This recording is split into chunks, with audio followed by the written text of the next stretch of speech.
Salve, salve, galera!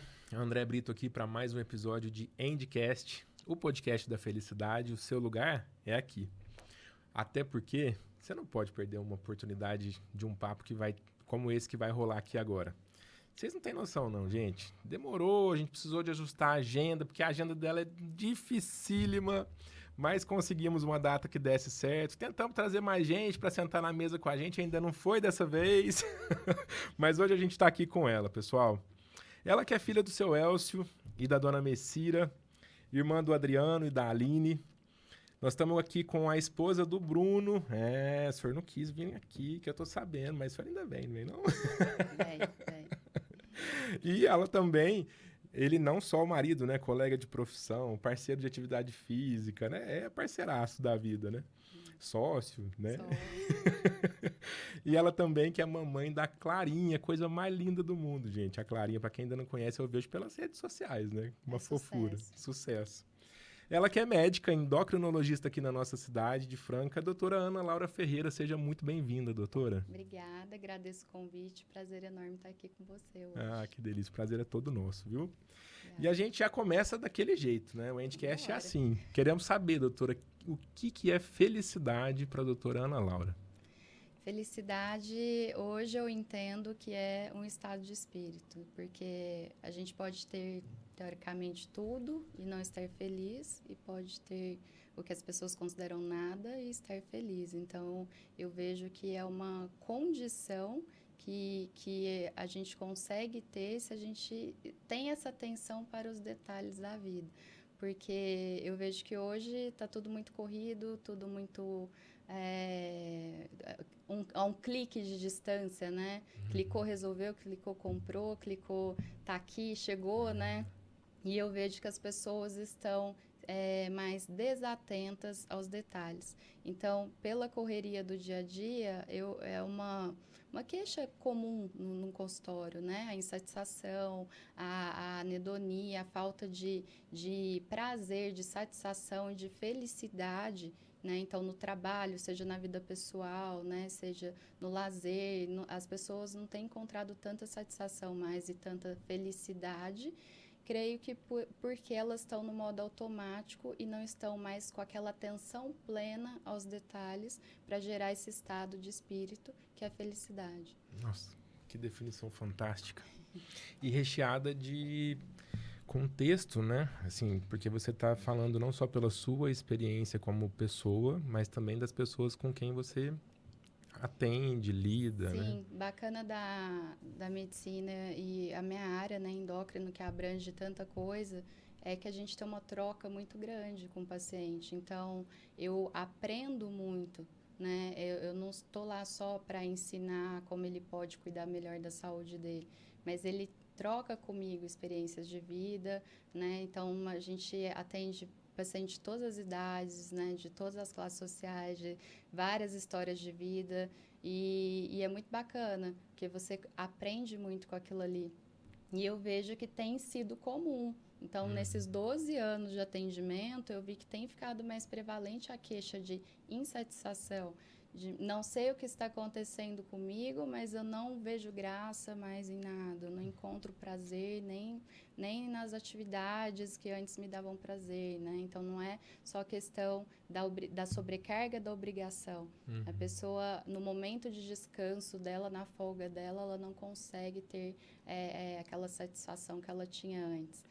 E tem a ver também com a parte médica, né? Então, tem a ver também não só com esse ritmo de vida, mas também pode ter a ver com algumas doenças, pode ter a ver com algumas deficiências hormonais, né, de vitaminas. Então, assim... Aí começa a pesquisa, Aí né? começa a minha parte, né, no que eu posso ajudar. Mas também tem muito do trabalho que eu acho que todo mundo hoje deveria fazer terapia, né? Porque tem muito... Eu preciso muito da ajuda do terapeuta, do psicólogo, do psiquiatra para desenvolver o meu trabalho. Principalmente meu foco, que é obesidade e emagrecimento, né?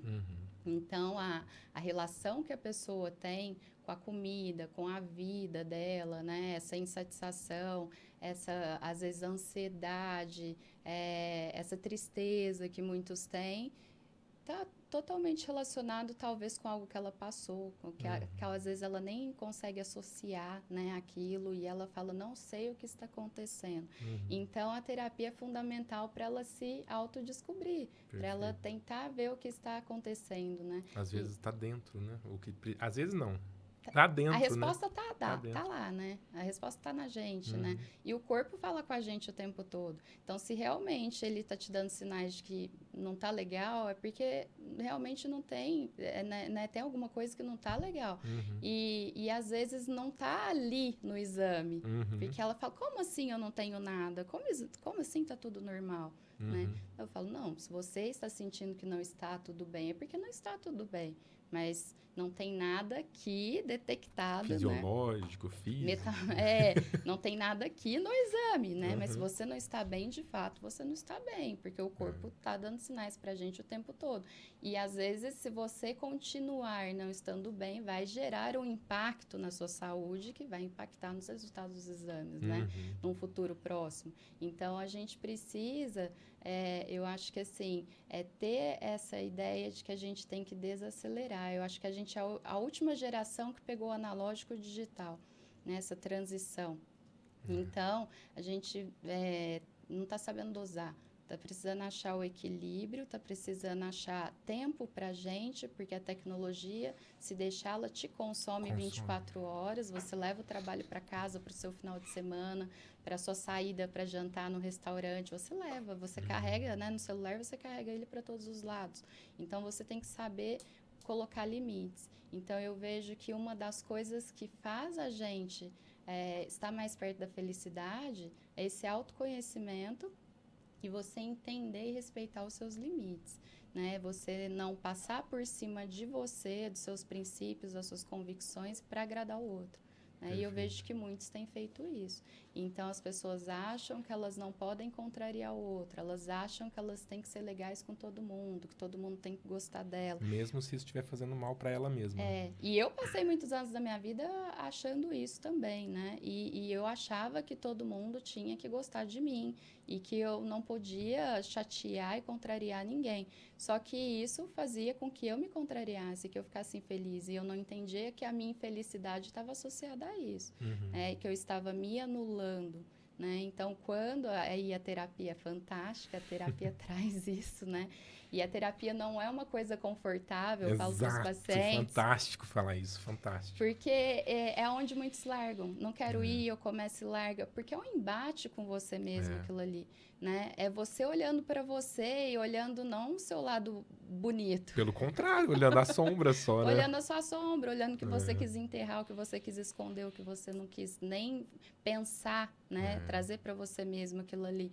E então, a terapia, ela é desconfortável, ela tem que ser desconfortável. Eu falei sobre isso essa semana com um grande amigo, a gente estava conversando, ele tem diagnóstico de TDAH há muitos anos, inclusive quando ainda nem era tão conhecido assim, hoje se fala muito, tem muita informação nas redes sociais, nos sites, enfim, mas ele tem um diagnóstico há 25 anos. Então, assim, ele foi diagnosticado realmente quando era, sei lá, não era conhecido, né, a condição.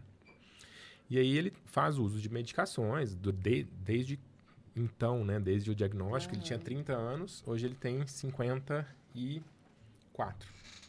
E aí, nesses 24 anos, faz uso de medicação e vive normal, tem uma vida fantástica, produção total, enfim. Mas está chegando numa fase agora que ele acha que a medicação só não está resolvendo. E sempre, sempre, sempre, os médicos que o atenderam falavam para ele, olha, associa a terapia vai te ajudar, né? Aí ele veio conversar comigo, porque eu faço terapia tem um tempão, né?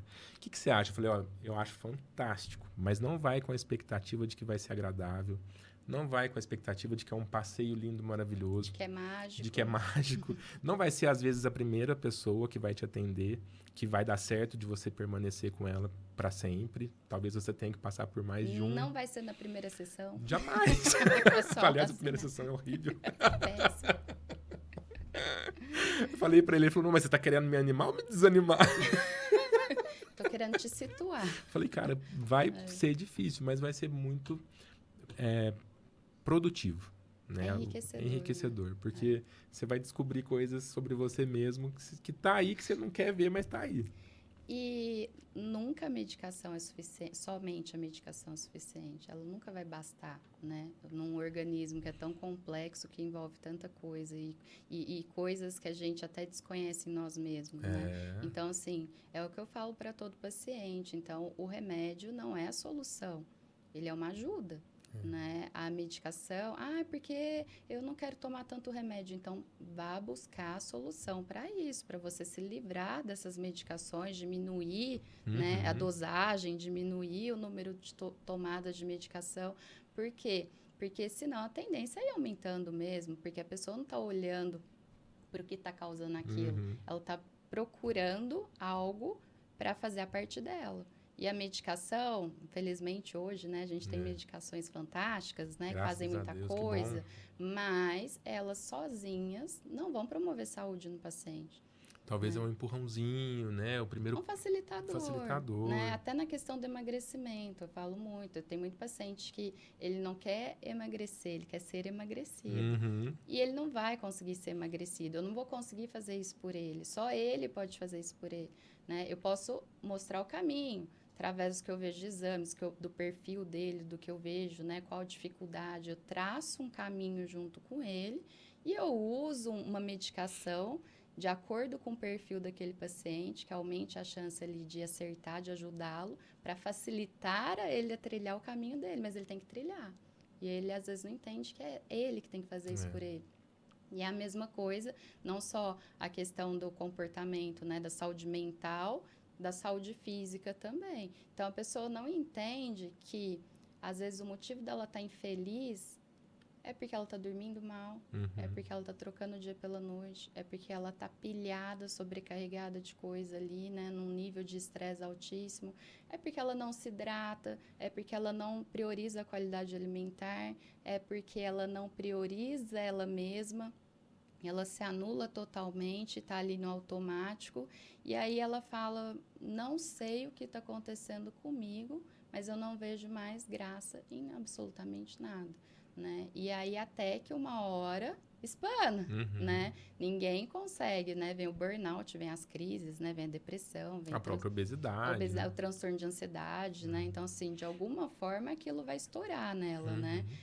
Então, ela precisa entender que ela tem que dar um passo para trás, ela tem que desacelerar, dar esse passo para trás e falar assim, peraí, o que eu posso fazer por mim, né? E às vezes ela não vai conseguir, ela não vai de jeito nenhum conseguir mudar do dia para a noite, né? É um processo e é um processo que dura a vida inteira.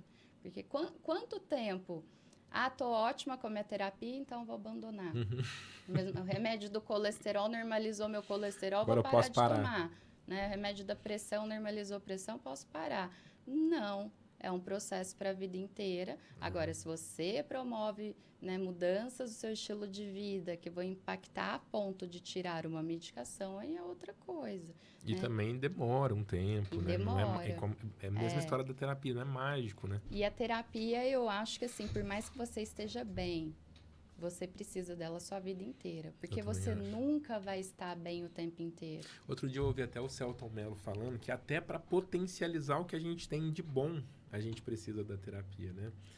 Não é só para ficar ali massacrando, né, o que está doendo. Para isso também, e óbvio que para isso é emergencial, às vezes, uma terapia. Mas depois que tudo isso está resolvido, que você já se entendeu melhor, a terapia ajuda a gente a potencializar o que tem de bom também, né? Pegar o que tem de bom e tornar isso mais evidente, mais evidenciável. Desenvolver, né? Mais suas habilidades, reconhecer suas limitações e saber também se impor. E tudo bem entender que eu só consigo ir até aqui, né? E saber quando não se cobrar, não exigir mais de mim do que eu posso oferecer naquele momento, né? Se é um momento de dor, se é um momento de decepção, se é um momento... Tem que ter um momento de você se acolher, de você afundar. Tem que ter esse momento. Faz parte. As pessoas acham que não podem ter esse momento, né? A gente não está sempre em cima, né? E também não pode ficar sempre embaixo. Então, a gente tem que ter a vida, tem que ser uma montanha-russa mesmo, e a gente vai oscilando, né? A questão é, como que eu lido com isso? Que eu ficar aqui embaixo, o que isso me traz de lição? Como é que eu posso usar isso a meu favor para escalar e subir de novo, né? Então, eu acho que é muito você saber usar o obstáculo, a adversidade, ou a frustração, a perda, para evolução, porque eu acho que a gente está aqui para evoluir. Fantástico, fantástico. Você trouxe um tema também que é estar concentrado, estar presente, né? Viver o presente. Eu vi o Djokovic dando uma entrevista depois do grande feito dele, ele atribuindo o bom desempenho que ele teve, não só nas Olimpíadas, mas na carreira toda, a esse estado de presença, né? a esse treinamento constante para trazer a mente para o momento presente. Porque a tendência é a gente devagar, né? Um momento pensar no que vai acontecer amanhã, outro momento ficar remoendo o que já aconteceu no passado, e a mente fica nessas idas e vindas. Essa né? loucura, Essa né? loucura. Porque gera ansiedade você sofrer por antecedência, por coisas que você nem sabe se vão acontecer. Né? E gera depressão se você se apega aos seus fracassos, né? Às suas perdas, e você não usa isso a seu favor, e fica preso naquilo para te afundar. E o momento presente, se você observar, mesmo quando você está triste, mesmo quando você teve, sei lá, uma perda muito grande, tomou uma rasteira muito grande aí da vida, tem pelo que você se alegrar, tem pelo que você agradecer, tem pelo que você ficar feliz. E eu acho que eu entendi que a vida adulta, você não tem um sentimento só ali. Vocês sempre vão ter vários ao mesmo tempo. Você está feliz com algumas coisas, está preocupado com outra, está triste com outra, está irritado com outra. No mesmo dia. No mesmo dia, né? E aí as pessoas acham que tá com essa falsa ideia de que o ser feliz é você estar pleno o tempo inteiro, Não sem ter problema nenhum problema. Todo dia ensolarado, né? Lindo, maravilhoso, e tudo fluindo a seu favor, né? Não é Não assim, existe, não né? existe. Vai ter coisa boa, vai ter coisa ruim. Tem coisas que vão dar certo, tem coisas que não vão, né? E a gente entender que isso aí é a vida. E todos nós passamos por isso, né? A rede social, eu acho que tem um problema, que é esse excesso de filtro, né? Esse excesso de filtro De todos os tipos, né? a paisagem é sempre maravilhosa, né? A pessoa é sempre maravilhosa no seu melhor momento, né? No melhor viagem dela ou no melhor passeio dela, mas não se mostra ali, e isso está distorcendo muito o emocional dos adolescentes. Tem estudo mostrando isso, né? Olha só. Por quê? Porque ele olha e rola aquilo ali, e hoje a gente tem que preocupar com o que a gente consome no ambiente. É um ambiente, É um né? ambiente. Porque a gente vive aquilo ali grande parte do dia também. A gente consome aquilo ali. Faz né? parte do que a gente está vivendo. E o aqui, jovem tá ali rolando aquilo ali e ele põe na cabeça dele que só a vida dele tem problema. Tá todo mundo lindo, maravilhoso e curtindo a vida, né? E dando tudo certo e prosperando. E ele não. Né? E não é assim. Então, eu tento, quando eu não gosto muito de rede social e, assim, eu só passei a estar presente na rede social quando eu achei um sentido, né? Que fizesse, assim, me movesse para estar presente lá, que é a questão de mostrar a realidade. Então, eu mostrei quando minha mãe faleceu, eu mostrei que eu estava chateada, né? Você não precisa expor, escancarar a sua vida, mas você pode expor que você está num mau momento ali, né? Então, eu estou no meu momento triste, eu estou no meu momento frustrada, eu estou no meu momento que eu estou mais introspectiva, ou eu estou no meu momento que não dá nem tempo de eu estar aqui, né? Então, eu estou no meu momento... Fazendo exercício à noite, porque é o único horário que deu. Por quê? Porque eu gosto? Não, porque é o horário que eu tenho, né? Então, assim, tem dia que eu almoço 4 da tarde, porque eu gosto? Não, porque é o que deu para eu fazer. A questão é, eu preciso acertar mais do que errar comigo.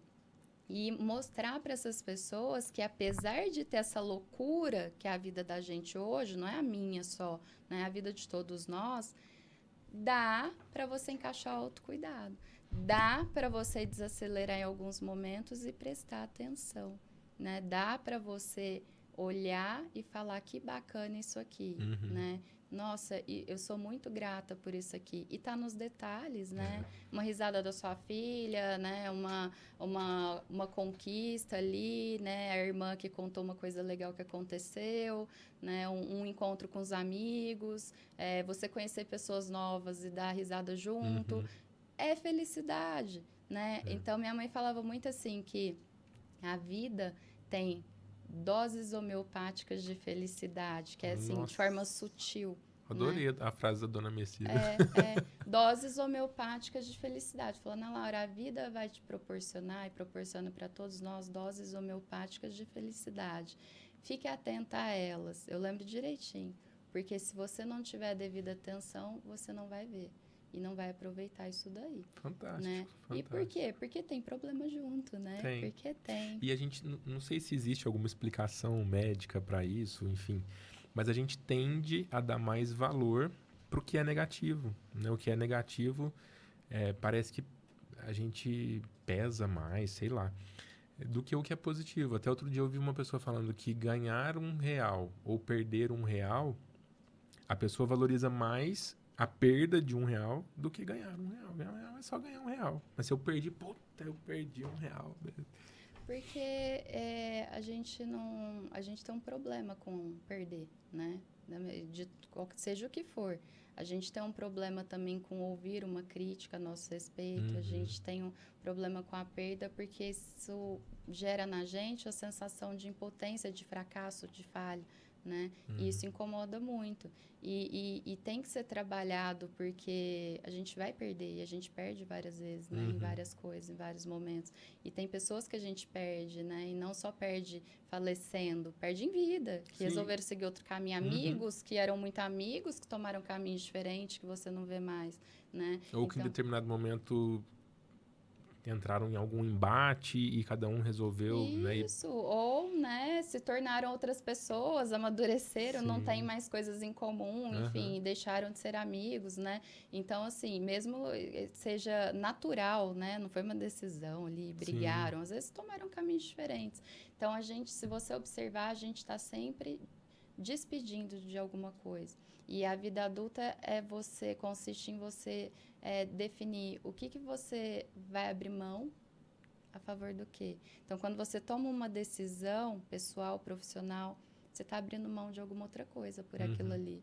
Então, você tem que estar sempre botando na balança. Eu falo que é igual a empilhar prato, né? Vários... Agora eu vou segurar esse aqui, agora esse. De vez em quando um cai. E tudo bem quebrar um prato, né? Tudo bem a gente falhar, tudo bem a gente não conseguir dar conta de tudo, faz parte. A questão dei o meu melhor, eu poderia ter feito mais e não fiz por algum motivo, né? Eu fiz o que estava ao meu alcance para mim, ou fiz o que estava ao meu alcance para o outro, sem passar por cima de mim, né? E acho que é isso que tem que estar na cabeça da gente. E a gente entender que quando a gente tem um momento de dor, de sofrimento, de perda, a gente tem que se acostumar com isso, porque acontece sempre. Como que a gente ainda lida tão mal, né? Nós lidamos muito mal com as perdas. Vamos falar da morte. É uma certeza que a gente tem na vida e todos nós, a gente lida muito mal com isso. Quando acontece, é sempre ruim, né? Porque é um rompimento ali, né? Brusco, às vezes brusco, às vezes é um processo, né? Quando a pessoa adoece. Mas nós não estamos preparados para perder. Então, a gente foca mais na metade do copo vazio. A gente atribui um peso maior para aquilo que a gente perdeu do que o que a gente está ganhando. E tudo bem a gente sofrer, sentir a perda, mas a questão não deixa de olhar para a metade cheia. O que ficou, né? Não deixa de olhar quem ainda está aqui por você, não deixa de olhar em quem ainda está aqui te apoiando e quem ainda está torcendo por você e tentando fazer dar certo junto com você. né? Sensacional. Eu acho que é sobre isso e a gente está precisando desacelerar e estar mais atento aos detalhes, né? E essa atenção plena. Andar mais e correr menos, né? Não Exato. parar, mas andar, né? Não precisa Saber parar. a hora de correr, é hora de parar também, Tem né? hora que tem que Tem hora que tem correr, que né? correr, Mas tem hora que não precisa e a gente continua correndo, né? Gente, Fantástico, fantástico, fantástico. Bom, mas e com relação a essa profissão maravilhosa? Eu sou, né, super fã, né, dessa profissão dos médicos. De onde veio, doutora? Por que ser médica? Isso estava desde a sua infância? Nasceu em algum momento específico? Como que foi? interessante porque eu não tive influência nenhuma da minha família, né? Não tem médicos próximos na família e eu me lembro que eu tinha, acho que 9, 10 anos, por aí, por volta dos 10 anos, eu falava que eu já seria médica. Ó, E é onde eu falo assim que eu acho que a medicina me escolheu, porque eu nunca disse que eu seria outra coisa. Quando eu era mais nova, já falei que eu seria, eu lembro, era astronauta, jogadora de vôlei. Mas quando eu realmente é bem entendi, parecido, né? né? Astronauta, jogadora de Ali. vôlei. E aí, quando eu entendi, né, tinha já essa maturidade de profissões, de o que fazer, e eu já falava que eu ia ser médica. E interessante que eu nunca mudei de opinião. E por mais que eu tivesse tido dificuldade ali, época de estudar, de cursinho, e eu já cheguei a cogitar em fazer outra coisa, mas não porque eu gostava de outra coisa, por questão de falar, ah, não vou passar, então eu vou para a segunda opção. Porque eu colocava naquela época a Tinha segunda que colocar a opção, segunda opção. e eu entrava na segunda opção. E eu falava, eu vou fazer a segunda opção. E tá tudo bem, vai que eu gosto. E isso a minha mãe me apoiou muito. Porque ela falava assim, Ana Laura, é o que você quer fazer? E eu, não. eu fazia força para falar assim, não, não é, né? Ela falou assim, então, eu não vou deixar você fazer, né? Enquanto você não conseguir fazer o que você quer. Então, é interessante porque eu sempre falei que eu seria médica. E quando eu terminei o terceiro colegial, eu já fui pro cursinho já querendo Com medicina. esse foco. Com esse foco. Eu nunca saí desse foco. E eu acho que, assim, me escolheu mesmo porque eu tive esse medo, assim, será que é isso mesmo? Porque, assim, de onde veio essa convicção, né? E o medo de ser um devaneio, né? Que eu fui lá e falar, gente, não é nada disso, o que eu tô fazendo Não aqui? tô gostando disso, não. Não é pra mim, né? E não, nunca aconteceu. Por mais que fosse difícil, né? Por mais que foi uma trajetória bem difícil, assim, porque morar fora, morar longe, né? O fazer o cursinho fora também, que na época minha mãe ficou viúva cedo, né? Meu pai faleceu, eu tinha 12 anos. Nossa. Então, ela que encarou aquilo ali sozinha, né? Comigo. E eu consegui bolsa de estudo, fui fazer cursinho em São Paulo. Então, assim, foi Vocês um moravam caminho em qual difícil. cidade? Aqui em Franca. Aqui mesmo. Aqui em Franca. E aí, eu falei, mãe, quero fazer cursinho em São Paulo.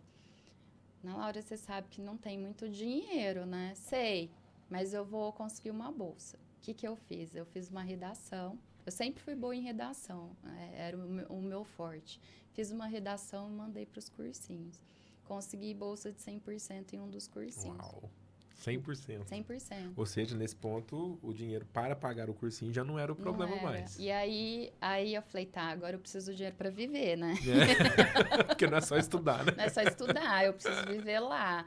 E aí a minha mãe falou assim, ó, eu tenho tanto. E a minha irmã tinha acabado de voltar de São Paulo. A minha irmã fez direito e fazia um cursinho lá da Amásio. E tava voltando. E ela falou assim, você vai querer viver dessa forma? Né? Você vai querer sair do seu conforto, da sua casa, onde você tem tudo, para não ter tudo, né? E viver com o que dá para viver? Eu falei, quero, vou.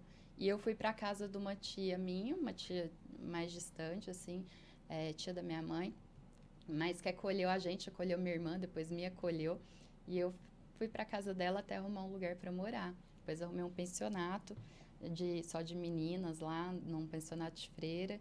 Mas eu fiquei 3 meses lá na casa dessa tia minha, longe pra caramba. O cursinho era no Shopping Eldorado, ela morava na Liberdade. Então, era um ônibus que eu pegava às 5 da manhã, que rodava 1 hora até chegar no cursinho. Eu ficava lá dentro daquele ônibus. Então, Num horário, né, nada terrível. agradável.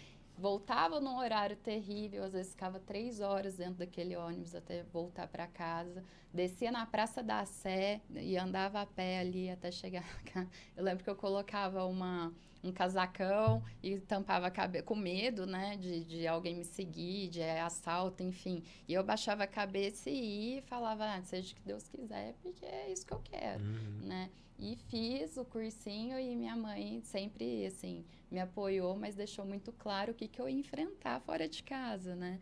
E eu lembro muito bem que uma das principais mudanças, primeiras mudanças que eu passei a valorizar mais a minha casa foi eu tinha uma dificuldade enorme para comer, eu era péssima para comer, eu reclamava, né? Ah, isso eu não quero, ah, não vou comer, não. Ah, mas você fez Só tem isso, isso. só tem isso, né?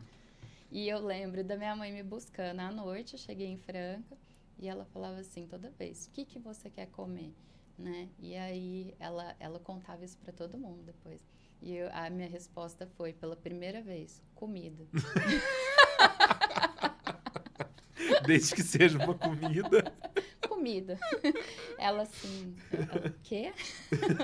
Comida. Porque ela tinha que me perguntar e fazer o que eu queria comer, senão eu não comia. Ou que estava pronto, né? Então, comida. Você descobriu que era maravilhoso ter o que ela já tinha feito, né? É isso, era maravilhoso tudo, né? O conforto da minha casa, né? O ter carro para ir em qualquer lugar, né? Chegar e ter a comida pronta, né? Chegar e ter tudo pronto e não ter que me preocupar com a questão do dinheiro, né? Porque lá eu tinha que fazer conta, né? Em casa não, eu pedia e tudo certo, né? E a minha mãe me levava para todo lado, né? Então eu andava de carro. E eu fui, e assim, me ajudou muito nesse amadurecimento e também para me pôr à prova se realmente era o que eu queria fazer da minha vida, né? E aí eu vi que realmente era o que eu queria, porque eu acho que senão eu teria desistido ali. Com certeza. Vou fazer outra coisa. Porque não foram alguns dias, né? Não. Foram muitos meses, né? Foram bem difíceis. E a faculdade já foi um pouco mais tranquilo, mas assim, foi o desafio da faculdade, né? Que não é fácil. Foi onde? Uberaba. E não é fácil. Um pouco mais perto. Um pouco mais perto e eu já conseguia voltar mais para casa, né? Passava o final de semana em casa, mas foi desafiadora a faculdade em si, né? Por quê? Porque a gente não sabe estudar. A verdade é que a gente acha que sabe estudar e não sabe estudar. Por que a gente só aprende isso tão tarde, né? Não sei. Nossa, eu tava pensando nisso essa semana. Todo mundo, né? Eu tava pensando isso com relação à matemática, que eu sempre tive dificuldade. Mas eu acho que é porque eu não sabia mesmo estudar. Hoje eu consigo ter um ritmo ali de estudo que eu consigo aprender. Mas antes eu olhava e falava, não é pra mim, e abandonava já. Hoje eu tenho uma facilidade, mas que vem com a prática, né? Anos estudando, né? E agora estudando uma coisa só, né? Com a linguagem que eu já estou familiarizada, né? Então a leitura flui mais rápido. Mas aquele começo, aqueles termos técnicos, tudo aquilo, né? É outro idioma praticamente, né? Outro idioma e a complexidade daquilo, né? E eu pegava, na época, não tinha esse fácil acesso à internet ainda. Não tinha nem celular com internet, na época que eu fiz faculdade.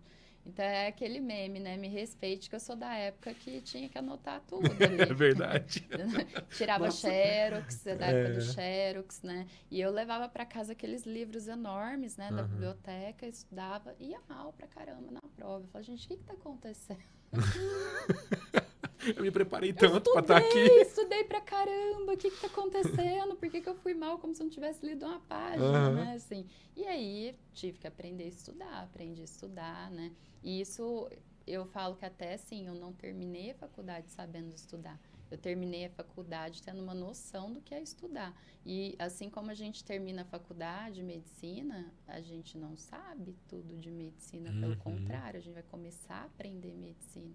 Né? Você tem ali os conceitos básicos da fisiologia, né? Do ser humano, ali, o básico do básico. É a partir dali que você vai realmente construir.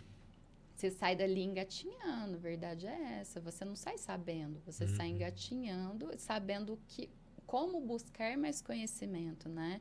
E tentar descobrir o que você quer buscar a partir dali. Então, é onde começa, a jornada começa ali. Não é o final. De jeito nenhum. E é um casamento. Eu falo que a medicina é um casamento, porque requer dedicação, tem um relacionamento, às vezes, de amor e ódio, muitas vezes, que você fala, vou largar isso aqui, vou fazer outra coisa. Só vivo pra isso. Não quero mais, acho que eu vou vender coco na praia, né? Vou viver da minha arte. Que eu nem sei fazer. Então, assim, a gente passa por isso, né? Esse estresse, essa sobrecarga, uma sobrecarga emocional, inclusive, de pronto atendimento, né? De enfermaria, de UTI, né? De tudo que a gente passa. E você realmente vai vendo que você tem muito a aprender a partir dali. Então, a gente forma com uma falsa segurança de que a gente sabe alguma coisa, mas a gente sabe muito pouco. E é uma trajetória para a vida inteira. Então, quanto mais eu estudo, mais eu vejo o quanto eu não sei. Eu acho que a pessoa que se julga saber tudo é uma pessoa que pouco sabe. Porque se ela realmente ela estuda muito, né, um assunto determinado ou vários assuntos, ela tem noção do quanto ela não sabe daquilo ali, né? Porque o conhecimento é infinito. E quanto mais você pesquisa, mais você descobre que existe mais coisa a ser pesquisada, né? E tá saindo coisa a todo momento, né? Sim. Então, hoje, assim, medicação, né? De diabetes, tinha, sei lá, 4, né? Hoje agora tem 15, sei lá. E estão saindo mais, e mais, e mais. E que bom, né? Ótimo. Mas, assim, hoje, a gente vê, porque o pessoal fala assim, alguns até alunos, eu trabalhava no hospital lá em São Paulo, que era do lado do cursinho de medicina, então eu atendia muito estudante de medicina. E tinha uns que curiosos, né, e perguntavam, me falava assim, ai, que conselho que você dá? Ai, como é que você faz? Eu falei assim, olha, eu tô na dúvida se eu quero medicina ou não. Falei, então pensa. Pensa bem, você tem esse tempo para pensar, para descobrir, né, para cogitar outras coisas. Se você... Não é o tipo de coisa que dá pra falar, se tiver medo, vai com medo mesmo. Se tiver medo, nem vai, né, nesse caso, né? E eu já acho assim que se você tem dúvida em relação a outro curso, tente outro curso. Sim. Né? Você fala, eu gosto muito de engenharia e talvez medicina, eu faço engenharia, né? Então, é porque tinha esses alunos assim, eu vou para medicina ou eu vou para engenharia, coisas totalmente diferentes. Eu falo, tá, se você acha que você tem mais certeza em relação à engenharia do que medicina, vai para engenharia. Porque a medicina é uma coisa que, com toda profissão muito difícil, mas a medicina lida diretamente com a maior fragilidade humana, que é a vida, né? Então, é o nosso ponto mais fraco, né? Então, você atende pessoas ali que estão entre a vida e a morte, ou pessoas que estão fragilizadas por questão de um ente querido, pessoas que vão às vezes descontar em você, pessoas que não estão no melhor momento, né? E você tem que aprender a lidar com tudo aquilo ali. Exato. De outra forma também, assim, de ver isso daí também, que é uma sobrecarga emocional muito grande, é um aprendizado muito grande, né? Mas você tem que estar preparado para receber como aprendizado, né? Porque todos os dias, ninguém vai no seu consultório para sei lá, para te dar um abraço e falar que tá tudo bem, né? Exato. Eu vim só te ver. Não é, vai lá porque tá com um problema e um problema de saúde. Exatamente. Então é pesado, né? Todos os pacientes que você atende todos os dias estão ali para te falar um problema, né? É um cansaço emocional, é um esgotamento emocional, muitas vezes. O mental, por conta de você ter que fazer um raciocínio rápido. Então, para o paciente, às vezes aquilo ali pode parecer simples. É só uma receita, é só um exame que você vai olhar. Não, não é. É você que eu estou olhando. É você inteiro que eu estou analisando, né? Não é uma folha de papel, né? Então, quando eu estou passando uma medicação, eu estou pensando na sua função renal, na sua função hepática, na sua saúde cardiovascular. Na profissão que você tem, se o remédio não vai impactar, se tem que ser tomado de manhã, à tarde ou à noite. Se vai funcionar na sua rotina, se você vai ter adesão ou não, né? Se pode interagir com outras coisas que você faz uso ou não, outras medicações ou não. Então, não é só uma receita, né? Então, não é só olhar um exame, é você interpretar aquilo ali. E se a gente chega nesse nível de fazer de uma forma que parece fácil, é porque você já tem um bom domínio, não é? Então, quando você tem um bom domínio daquilo que você faz... Parece que é fácil. A pessoa olha de fora e fala, isso é fácil, né? Não é fácil. Então, assim, não é porque eu carrego bem o balde que ele não é pesado. Adorei essa frase. É isso. isso, né? Eu aprendi, né? Eu aprendi a carregar e venho desenvolvendo isso, vou continuar desenvolvendo, né? E vou tentar cada vez aprender mais. E a médica que eu sou hoje é pior do que a médica que eu vou ser lá na frente, né? Porque a tendência é eu estar sempre buscando acompanhar esse conhecimento, né? Então, inclusive, você é uma pessoa melhor no quesito amadurecimento, né? Então, também, né? Então, assim, não é porque eu faço parecer fácil que é fácil, né? Então, a facilidade vem, esse parecer fácil, é a questão da prática. Você aprende a ter esse raciocínio clínico mais rápido, você aprende, né, a resolver aquilo ali com uma agilidade. Tem mais repertório, né? Já passou por situações semelhantes àquela mais vezes, né? E é isso em toda profissão, né? Então, o pessoal pensa assim, deve ser fácil estar aqui falando, né? Parece fácil, mas é porque, né? Teve treino, né? É treino. Pra tudo na vida, né, doutora? Exato. Nossa, fantástico. Eu não sabia, né, que tinha tido esse período em São Paulo, período em época de cursinho ainda, né? Uma época que normalmente a gente tem uma cabeça, assim, pela própria imaturidade, né? Ficar longe de casa, longe da mãe, longe dos irmãos, não deve ter sido nada fácil, né? Não. Mas essa certeza gigantesca. E você conseguiu chegar à conclusão de onde veio essa vontade? Não, é o que eu falo, me escolheu, acho que é um dom mesmo, porque eu em nenhum momento, sabe, não foi uma coisa construída. Eu sempre falei que eu faria e eu fiz. E eu tenho muito isso em mim de cumprir comigo mesmo aquilo que eu prometo. Determinação mesmo. Então, se eu falo, eu vou fazer, claro, às vezes a coisa não vai sair no meu tempo, né? Vai ter obstáculos e eu vou, às vezes, ter que pegar outro caminho e depois retornar para aquilo ali. Mas eu nunca deixo de terminar aquilo que eu comecei para mim. Então, assim, eu posso, às vezes, ter outra rota ali, ter que recalcular a rota, mas eu chego onde eu quero, né? Então, isso é meu, de ter determinação, que eu acho que foi ensinado também a mim, que as adversidades não são o fim do mundo também. Isso minha mãe fazia muito comigo, que eu ligava, mãe, porque a prova? Mãe, eu acho que eu não consigo, eu acho que eu não quero fazer mais, né? Quero ir embora, mãe, quero ir embora, né? Cursinho, mãe, quero ir embora, né? E ela falava assim, vai acabar o mundo? Né? Não vai. O que vai acontecer se você não passar? Você vai ter que estudar de novo. Qual que é o problema de você fazer isso? Entendeu? Então, ela mostrava assim, não é o fim do mundo, vai e tenta de novo, né? Então, eu tenho muito isso de não fazer tempestade em copo d'água, né? De tudo bem, falhei, tudo bem, não deu certo. Vou tentar de novo. Eu vou de novo, né? Eu vou de novo. Não consigo ir de novo agora? Tá bom, eu dou o meu tempo, eu faço outra coisa, mas depois eu vou de novo, né? Até eu conseguir chegar onde eu quero. Perfeito. Muito bom, muito bom. E depois de formada, como é que foi? Já tinha essa clareza que seria a endocrinologia durante a faculdade ou veio depois? Não, nenhuma, claro. Nenhuma? Eu sabia que nenhuma, zero. A área clínica, né? Não, cirurgia nem pensar, tá bom, já sei, né? Pelo menos já já eliminou algumas opções. Aí é legal o plantão, porque o plantão, você tem contato com todas as especialidades, né? Então, a gente pega paciente ali de várias especialidades, faz esse contato com a especialidade.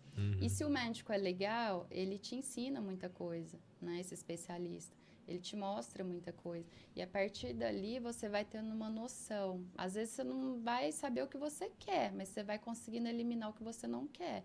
Então, eu sei que eu não quero TI, eu sei que eu não quero vascular, eu sei que eu não quero gastro, eu não sei, né? E aí, eu ficava muito assim, me perguntando, eu quero uma especialidade que cuida de tudo, porque eu gosto de tudo. Então, eu não quero me aprofundar só em uma coisa, né? E o que eu posso fazer para cuidar de tudo? Clínico geral, mas eu queria ser mais do que o clínico geral, né? Tem um pouco mais de E o endocrinologista é um clínico geral, né? Então, assim, mas eu queria ir além. E engraçado que hormônios, na época da faculdade, endocrinologia, essa parte de eixo hormonal, parecia um quebra-cabeça ali para mim. Né? E é para a maioria. Dificílimo, né? E eu olhava para aquilo e eu falava assim, gente, e aí endocrinologia? Nossa, mas é tão difícil, nossa, mas assim, eu tive tanta dificuldade. E aí eu pensei assim, vai ser legal eu me desafiar. Eu tenho esse problema de querer me desafiar. Eu não vou pro mais fácil, né? Então, eu vou pro caminho mais difícil. Eu não quero fazer curso em Franca, eu quero ir em São Paulo, né? Então, eu quero morar fora, eu quero... Mesmo que eu vá sofrer com aquilo. Então, eu sou muito do não ficar na minha zona de conforto. Então, a endocrinologia, eu sabia que eu não teria zona de conforto ali, né? Porque era uma coisa que eu já sentia que era muito difícil, que eu não tinha facilidade. E eu falei, caramba, endocrinologia é uma coisa que trabalha com todo mundo, né? E é uma coisa que vai me obrigar a estar atenta a tudo. E aí literalmente regular a função do organismo inteiro, né? E aí veio a questão também, até uma questão pessoal com relação ao peso, que eu tive um ganho de peso na adolescência e depois que eu ganhei a Clarinha. E a diferença foi de quando eu era adolescente e não sabia nada, de quando eu já tinha algum conhecimento sobre, né? E a minha indignação era sempre assim, por que eu tenho que deixar de comer o que eu gosto? Por que a alimentação que bom que eu não sou só eu, doutora. Não, você não tá sozinho. Que bom que... Eu falava assim, gente, não é possível que tem que ser torturante. Não é possível que a comida tem que ser ruim, sem graça. Não é possível que eu tenha que comer um negócio que eu odeio, né? Para ter saúde, para emagrecer, né? E veio sempre essa indignação. Naquela época se sabia muito pouco. E era bem isso. Fecha a boca, né? E treina mais. É falta de força de vontade. Sim. É desleixo, né? Preguiça. Então, isso, se ouvia isso até dentro de consultórios, né? Sim. Então, porque a gente não tinha esse conhecimento da complexidade da obesidade. E aí veio, quando eu tive que enfrentar de novo, já com esse conhecimento. E eu sabia como fazer.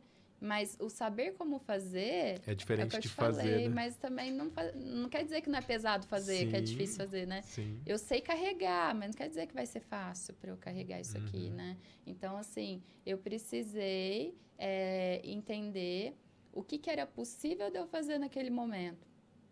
Porque a minha rotina era trabalhar meio período, ficar com a Clarinha, que era recém-nascido, o Bruno ficava fora, dava plantão, às vezes madrugada... E a minha vida tinha que girar em torno da dela. E vocês estavam lá em São Paulo, né? São Paulo. E aí, o que eu fiz? A gente morava no prédio, a academia era longe, também não dava para ir com ela para academia. Falei, o que eu vou fazer? Eu comprei uma esteira. E aí, eu comprei uma esteira e coloquei na sala. Vamos colocar lá no quarto, lá não. Na sala. Eu vou ter que tropeçar nesse negócio aqui. Eu sabia que eu tinha que driblar os meus pensamentos, minha autossabotagem, para poder sair daquela zona ali, né? De sedentarismo e de desorganização alimentar, tudo que a gente estava. E aí, eu falei, na sala, porque eu vou olhar para ela o dia inteiro, né? E ela tem que me incomodar. Eu espero que ela me incomode o suficiente para eu subir nela. E aí, eu comecei. Fazia um dia, pulava. Até falei isso para uma paciente que me buscou para emagrecimento. E eu falhei várias vezes. E aquela esteira virou varal várias vezes, né? E empoeirou várias vezes, encostei várias vezes. Por quê? Porque eu me cobrava uma meta. Você tem que fazer meia hora, 3 vezes por semana. Você tem que fazer X horas, porque se você fizer 1 hora por dia, vai dar, sabe?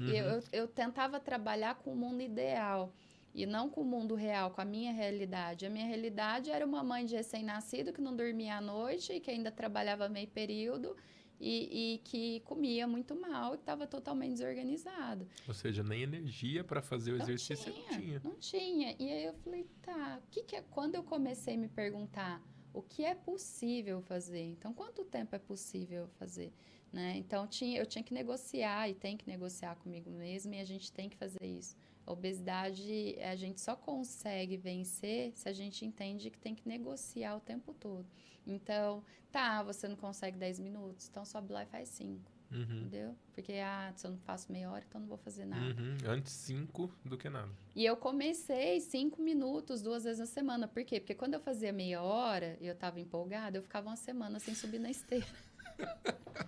Não queria, né? Aí eu falei, então tem que fazer menos, né? Pra se tornar mais constante, e nessa primeira etapa de emagrecimento, o exercício é muito mais, a questão é a construção do hábito. E para te ajudar para te ajudar a modular pensamento, para te ajudar a te dar disposição, para melhorar a sinalização de fome e saciedade, para te ajudar na hidratação e para te ajudar nas escolhas alimentares, porque você controla estresse, ansiedade, e isso impacta na sua escolha alimentar. Ou seja, não é uma coisa, né, doutora?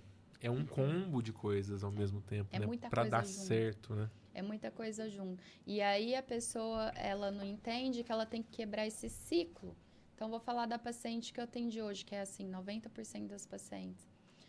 Como que eu vou, e entra até no assunto que a gente está falando aqui de felicidade, eu não tenho vontade de nada, eu não tenho prazer em mais nada, eu não tenho alegria em nada. Como que eu vou conseguir me exercitar se eu não consigo fazer nem o que eu tenho satisfação em fazer, né? A questão é, eu falei para ela, no caso dela, ela dorme bem, ela tem que trabalhar hidratação, alimentação, exercício. Mas, geralmente, o primeiro problema da pessoa é o sono. Ela dorme mal, a maioria das pessoas. E a primeira coisa que eu tenho que corrigir é o sono. Senão, eu não consigo trabalhar nada do resto. Olha só que né? interessante. Então, a primeira coisa que eu corrijo dela é o sono. Eu corrigi o sono, no caso dela não foi necessário. Eu preciso fazer ela pensar o que é possível dela fazer, em que momento e como que ela vai fazer isso funcionar no quesito exercício, para ela quebrar esse ciclo. Lógico que ela está com pouca energia, se ela está comendo mal, até mesmo pela própria obesidade, né? Mas ela tem que começar. E ela não pode se cobrar quanto tempo e o que eu vou fazer, o quanto eu vou fazer, que intensidade eu vou fazer. Ela tem que engatinhar primeiro, para depois andar, para depois correr, né? E aí foi que eu falei para ela hoje, falo para todo mundo. O exercício físico é a pílula do milagre. Então, a pílula aqui da felicidade pode te ajudar a buscar essa felicidade, é o exercício, porque ele modula pensamento, inclusive, né? Ele faz você ser mais otimista. Sim. Ele te ajuda a focar na solução, te ajuda a focar no copo cheio, né? Ele te ajuda a focar naquilo que você que vai te trazer bem-estar. Por quê? Porque a bebida, a compra, o doce, né? O chocolate, qualquer vício que a pessoa tem, o cigarro, sexo, qualquer compulsão, qualquer coisa que ela sinta viciada. A paciente falou que ela estava viciada em energético. Por quê? Nossa Senhora. Picos de dopamina, fásico, né? Então, sobe, cai. Ela busca aquilo ali de novo. E aí sobe, não dorme. cai. E isso com todos os vícios. O que o exercício faz? Te permite uma secreção constante de felicidade, bem-estar, né? Então, aí você consegue construir algo duradouro. Sendo que a compra, né, aquilo ali é um pico momentâneo e cai de novo, né? E que normalmente, por ser um vício, na hora que cai, ainda vem com o peso do remorso, né? A culpa. Sim, a culpa, né, porque é uma coisa que você faz e fala, por que eu fiz? Sendo que eu sei que isso está me agredindo, né? Porque eu não consigo não repetir esse comportamento, né? Não deixar de ser um hábito. E aí entra a questão de você começar o exercício, que você vai na força do ódio, você começa, né, não querendo estar lá, mas você sai de lá feliz por ter feito. É o contrário, né? Você vai achando ruim, mas ninguém termina um exercício achando ruim. Ninguém sai do exercício falando, nossa, que droga que eu fiz exercício, por que eu fiz isso? Você fala, nossa, que bom que eu consegui, ainda bem que eu fiz e me ajuda muito, né? E te traz de imediato melhoras qualitativas. As pessoas não veem, elas querem só o número na balança, né? Mas antes disso, vem as melhoras qualitativas. Então, o paciente às vezes fala assim, eu tô 2 meses treinando, não adianta nada. Tá, eu falo, peraí, não adianta nada no quê? O que você achou que não adiantou? Ah, meu peso sempre, né? Porque ele tá fixado ali no número que ele quer ver na balança. Falo, não, tá, tudo bem, mas me conta uma coisa. Tá dormindo melhor? Tô. Tá menos ansiosa, menos estressada? Tô. Então tá Verdade, adiantando. né? Tá com menos... Tá descontando menos na comida emocional? Tô. Né? Então, assim, tá mais disposta? Tá com menos dor? Né? Tá menos cansada? Menos mal-humorada? Tô. Então, como é que você vem me falar que não tá adiantando? Funcionou. Fantástico. Né? Então, você tem que mostrar essa melhora qualitativa. E aí, daí eu vejo a importância do acompanhamento com um bom profissional, né, doutora? Porque se a pessoa estiver sozinha, né? Tive um insight, eu descobri, li, pesquisei e vi que é bom fazer exercício. Aí tô fazendo por minha conta mesmo. Daqui 2 meses eu falo, não tá adiantando pra nada. E não tem ninguém pra me falar, me fazer essas perguntas, eu vou desanimar, né? Eu vou... Deixa pra lá, não foi para mim. Exatamente. E a obesidade é para a vida inteira, ela é genética. Então, eu não sou ex-obesa, eu sou uma obesa controlada. O gene está aqui e ele está pronto para ser ativado a qualquer momento. Eu tenho um corpo que quer ficar sedentário comendo porcaria o tempo todo, né? E aí eu tenho que ter noção disso. E esses pensamentos vêm sempre. Ah, já falhei mesmo. Nossa, semana que vem eu retomo. Ah, já comi um pedaço mesmo, deixa eu acabar de comer isso Já aqui. faltei da academia na segunda, não vou o resto da semana. Deixa eu sabotar a semana toda, né? E tudo bem, depois eu vejo. E isso são os pensamentos distorcidos que a obesidade traz. Então, a obesidade manipula o pensamento, né? E a pessoa tem que entender que ela tem que achar formas, saídas, soluções. Porque a obesidade vai fazer você focar só no problema e te mostrar que é impossível você sair daquilo ali, sendo que não é impossível. Como é que você vai conseguir sair daquilo ali?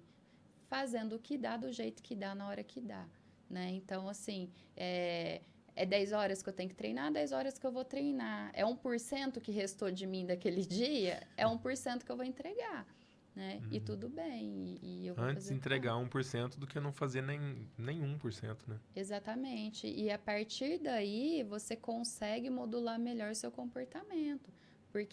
Até porque você está fazendo um baita esforço ali, sofrendo para treinar, né? É doloroso, não é confortável, é igual terapia. Não é confortável, o exercício também não é muito mais gostoso deitar e descansar, né? É dolorido. Se não estiver doendo, tá errado, né? Porque quer dizer que tá treinando fofo, como diz o Bruno.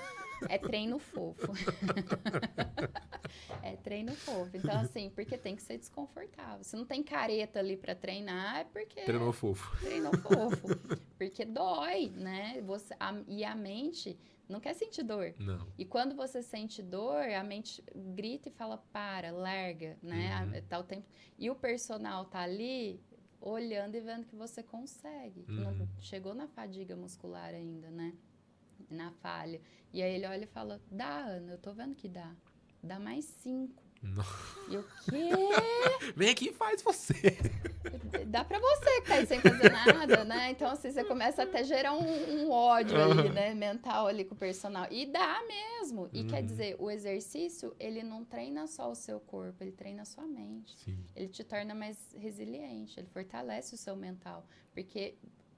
você prova para você mesmo que você consegue e que você dá conta daquilo ali. E a partir disso daí, também te mostra que você evolui na dor. Você tem que sentir dor. Então, quando eu entendi a beleza, a complexidade do exercício físico, a beleza da musculação, porque antes eu não tinha essa maturidade, pensava assim, que chatice, ficar lá 1, 2, 3, repetitivo qual é o caramba. sentido disso? Não!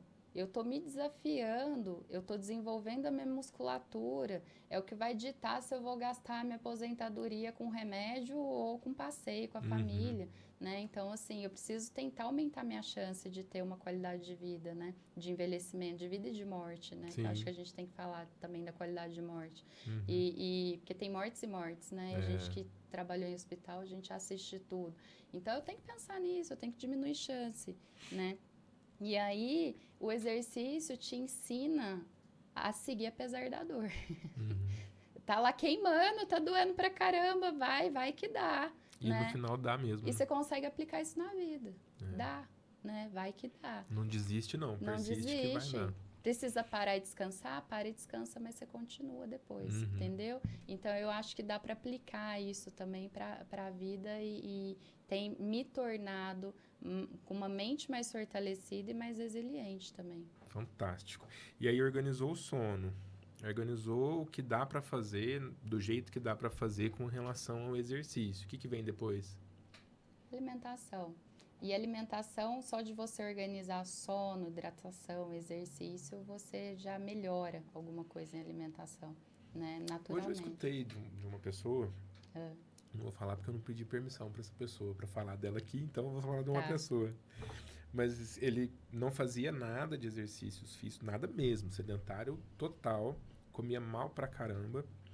E aí descobriu, né, a corrida de rua e começou a dar uns trotezinhos, viu que era bom, começou a empolgar. E aí, desse empolgar, começou a se inscrever em provas, né? E que vai virando um ciclo virtuoso, né? Virou um estilo de vida, né? Virou um estilo de vida. E aí mudou, por conta do estilo de vida no exercício, mudou a alimentação, para dar conta de treinar melhor e tal, e começou a perder peso. E aí ele fez o seguinte comentário para mim hoje: parece que agora eu como besteira, né? Ele usou esse termo, né?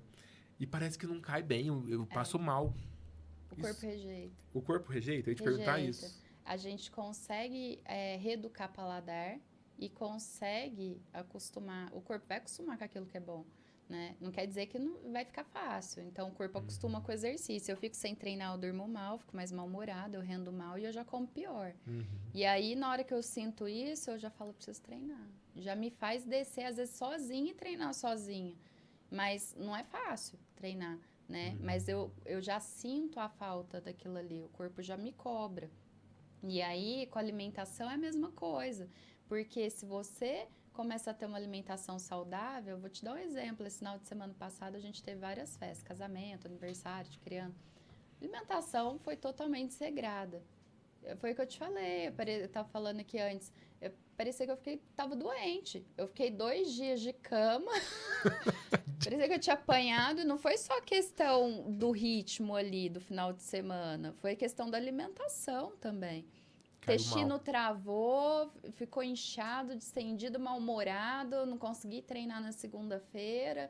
Por quê? Porque o corpo acostumou com aquilo que é mais saudável. Então, quando você vai reeducando ele pro estilo de vida saudável, para alimentação saudável, ele vai querendo menos aquelas outras coisas. Que fazem mal. E aí você consegue deixar na exceção. Fazem mal na rotina, né? Porque se você deixa na exceção, tudo pode.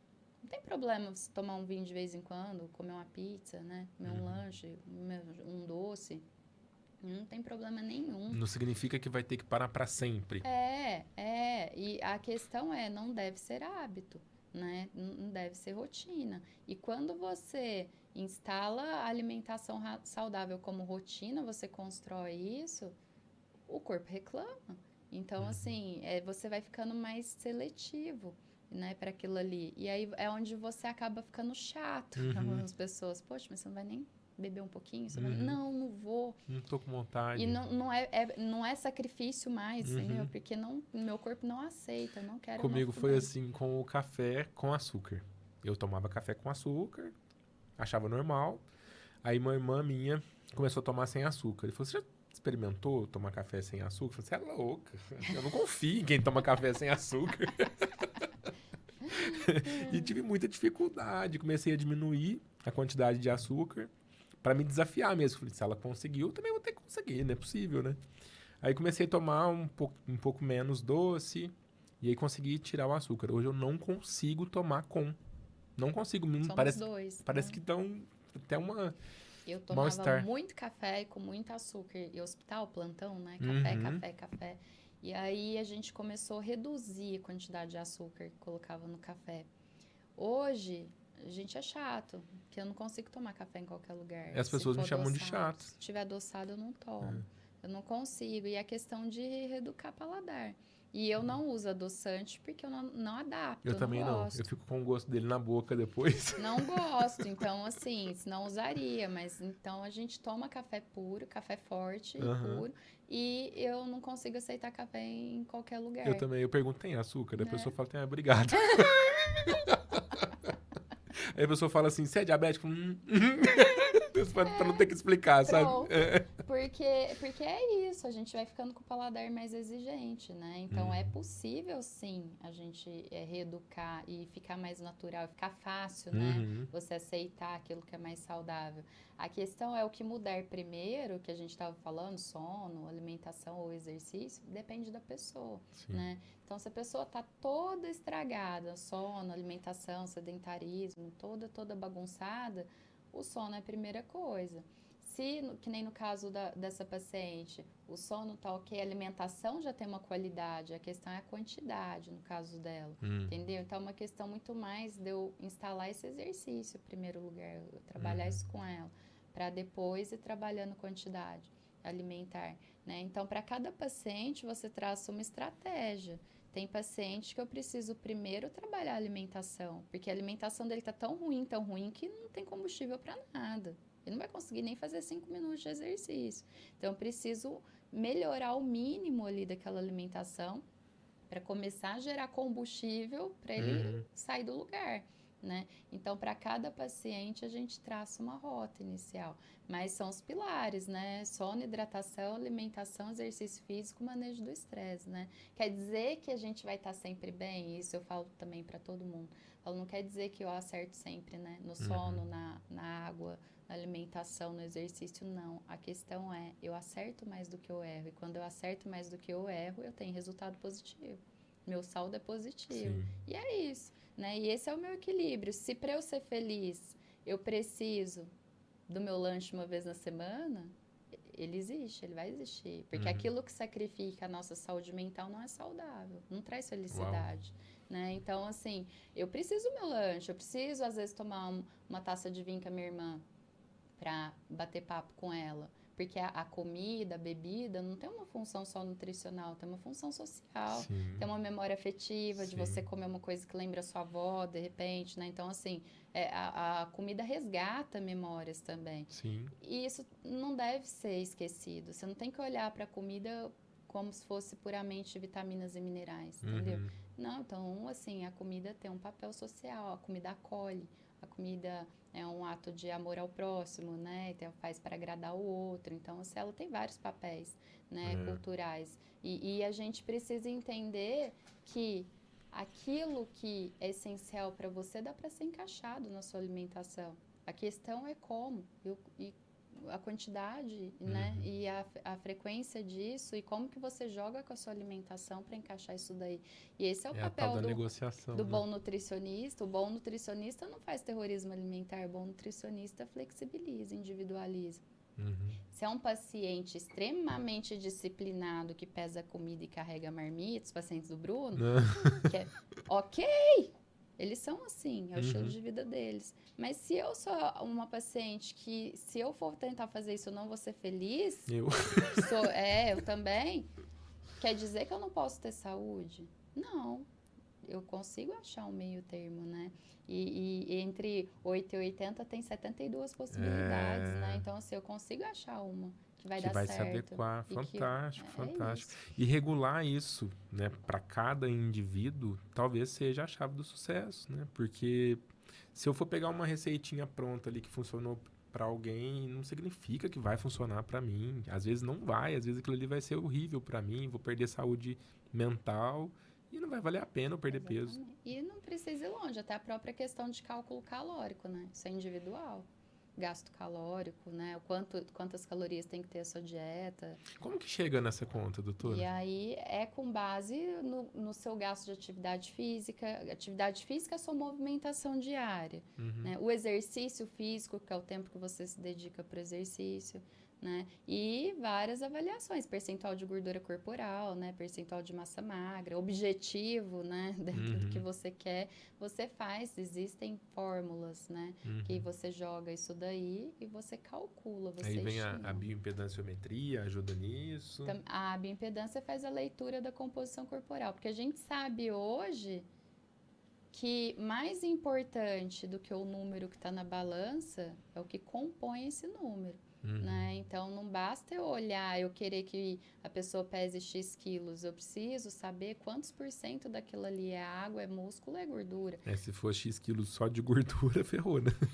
Ela tem, e aparentemente magra, uma pessoa aparentemente magra, mas que tem altíssimo percentual de gordura, ela tem os mesmos riscos de doenças cardiovasculares do que o obeso. Olha só. E ela acha que tá tudo bem, que ela pode comer o que ela quiser e viver desregrado porque ela não engorda. Entendeu? Então, assim, as pessoas estão com um conceito distorcido, né, de saúde. Saúde não é aparência. Exato. Né? A estética importa, né, para a autoestima da pessoa, Sim. né? Mas, assim, não é só isso, é muito além disso. Você focar na estética para conseguir fazer um exercício, para conseguir comer bem, é um objetivo muito raso. Você não vai te fazer chegar lá se você focar só nisso. Se você focar em conseguir brincar com seu filho, correr com seu neto, né? E, como diz o Bruno, tomar banho sozinho, sentar no vaso sanitário sozinho. Amarrar o próprio Amarrar o sapato na próprio velhice. calçado e ficar em pé, né? E andar e Uhum. caminhar com autonomia, até a parte cognitiva Sim. mesmo, né? Não é só a física. Talvez, se as pessoas pensassem nisso na velhice, né, e no processo de envelhecimento e na qualidade que elas querem ter, se elas vão conseguir chegar lá de uma forma para curtir a vida, o que a vida proporcionar, talvez sim seja um objetivo maior. Você tem que ter um objetivo maior para se apegar, para te mover, senão aquilo não vai te estimular. Então, tem pessoas que são obcecadas pela estética, e a estética vai mover elas, mas é a minoria. E essas pessoas, às vezes, elas têm essa visão distorcida por achar que aquela estética vai trazer a felicidade, talvez, ou sei lá. E não traz. E não traz, não é sobre isso, né? E traz, às vezes, transtornos alimentares, transtornos psicológicos, né? Traz muita coisa aí de A saborar. vigorexia, né? Vigorexia, então, assim, a distorção de imagem, né? E aquilo ali perdeu a mão, né? A pessoa perdeu a mão e deixou de ser saudável. Sim. Porque ela sacrificou tudo dela, né? E ela sacrificou momentos também com a família. Ela sacrificou prazeres que ela tinha e que ela abdicou daquilo ali, achando que ela precisava ser extremista para ter saúde e para chegar onde ela quer, né? E às vezes para ter uma foto bonita só. E às vezes ela chega lá e vê que não é isso e ela adquire vários outros problemas ali, né? Nessa de buscar o corpo perfeito ou a imagem no espelho, né, ideal, tem muita gente hoje lançando mão aí de recursos duvidáveis, né, assim, questionáveis pelo menos, né? Sim. Como que chega isso para você no consultório? Assim, às vezes a pessoa errou a mão, sei lá, usou anabolizante, vai. E aí, por conta de usar esse anabolizante, sem nenhum tipo de controle, teve um prejuízo na saúde e chegou no teu consultório. Como que chega isso para você? Chega de diversas formas e muitos pacientes nem reconhecem que foi por isso, né? Então, a primeira coisa é a gente mostrar o porquê que ele adquiriu aquilo ali, que é consequência dessa escolha dele. Por outro lado também, eu não tô lá para julgar, não tô lá para dar lição de moral nele, eu tô lá para ajudar ele no que for possível, né? Dentro do que ele buscou me ajuda. E por outro lado também tem o paciente que não está pronto para ouvir o que ele precisa ouvir, que é o paciente que chega lá em busca desse milagre, né?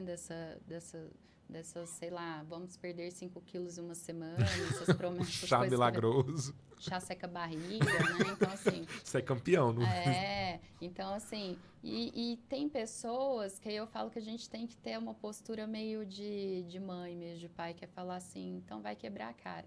Então, teve uma paciente que fez o seguinte, ela fechou um acompanhamento lá com a gente, né? Multidisciplinar. E aí, depois de um mês, ela falou assim, eu queria pausar o acompanhamento. Eu falei, tá, mas ok, não tem problema nenhum, mas por quê, né? Ah, porque eu comprei um tratamento, né? E eu vou fazer esse tratamento e depois eu volto.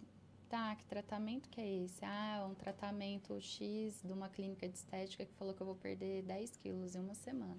Nossa Senhora, que medo. Aí ela achou que eu ia falar assim, que absurdo. Ela até assustou, porque eu falei assim... não vai funcionar, mas vai e faz. Aí ela falou assim, achei que você ia me dar bronca, né, que você ia me dar lição. Eu falei, não, eu não tô nessa posição, você é livre para escolher o que você quer para você. Agora, se você ainda tá nesse estágio que você precisa se frustrar o suficiente para entender o que funciona, que só tem um caminho para você cuidar da sua saúde, né, vai. Talvez você precise disso para voltar aqui e entender o trabalho que a gente faz. E fazer melhor. Porque o meu trabalho não vai ser do dia para a noite, você não vai perder 10 quilos em uma semana, nem sei em quanto tempo você vai perder 10 quilos, mas você vai perder de forma saudável, zelando pela sua saúde física e mental. Agora, vai. Não cancela. Ai, não dá nem o direito de cancelar. Ela falou, não dá nem o direito. Eu falei, exato, mas vai lá e faz. Não deixa de fazer, não. Ela já voltou? Ainda não. E aí ela foi agora. E aí eu não sei se ela foi ou não, porque aí eu conversei muito sobre isso com ela, né? Falando assim, olha, não tem nem como eu ditar isso pro paciente. você vai perder X quilos Em em tanto tanto tempo. Porque não tempo. depende de mim, depende dele e depende do... Mesmo que ele faça tudo, depende do metabolismo dele. Sim. Como é que eu vou prever isso? E outra coisa, se o paciente perde muito peso em pouco tempo, também falei isso em consulta, se o paciente perde muito peso em pouco tempo, duas opções. Ou ele está muito acima do peso dele, então vamos pegar um obeso grau 3, né? Que sim, ele pode perder 5 quilos em uma começo semana. é mais rápido, né? Ele pesa 180 quilos, 160 quilos, né? Ele pode perder 5 quilos em uma semana de gordura. É possível, tá? Porque ele tem muita gordura. Se não é, ele tá perdendo água, músculo, sais minerais e tá felizão que o número da balança ali tá caindo, sendo E tá que ele ficando tá doente. e engordando, porque ele tá ganhando gordura. Ele perde o que não deveria e estoca mais gordura. E tá engordando, baixando peso na balança. Então, a bioimpedância... Caramba, não tinha essa... É muito louco isso, porque a bioimpedância vem justamente para mostrar. Então, o paciente está aplicando um plano nutricional. Vamos ver se realmente ele está aplicando ou ele está fazendo da cabeça dele. Vamos ver se tem sentido o que ele está fazendo. Se ele estiver coerente com o plano alinhado com as necessidades dele ali e tiver com boa adesão, ele vai baixar peso às custas de gordura, vai perder musculatura, perde um pouco. Aí que entra a necessidade do treino resistido, da musculação, para perder menos e depois construir, né? Mas ele vai perder principalmente gordura. Agora ele vai lá, baixa 5 quilos, mas foi 1 quilo de gordura e 4 de musculatura, né? Ou ele nem perdeu gordura. Só perdeu musculatura. Água e sais minerais. Então, ele é onde eu falo, ele tem que ver muito além do número na balança. É, com certeza. E tem relação também com a saúde do intestino?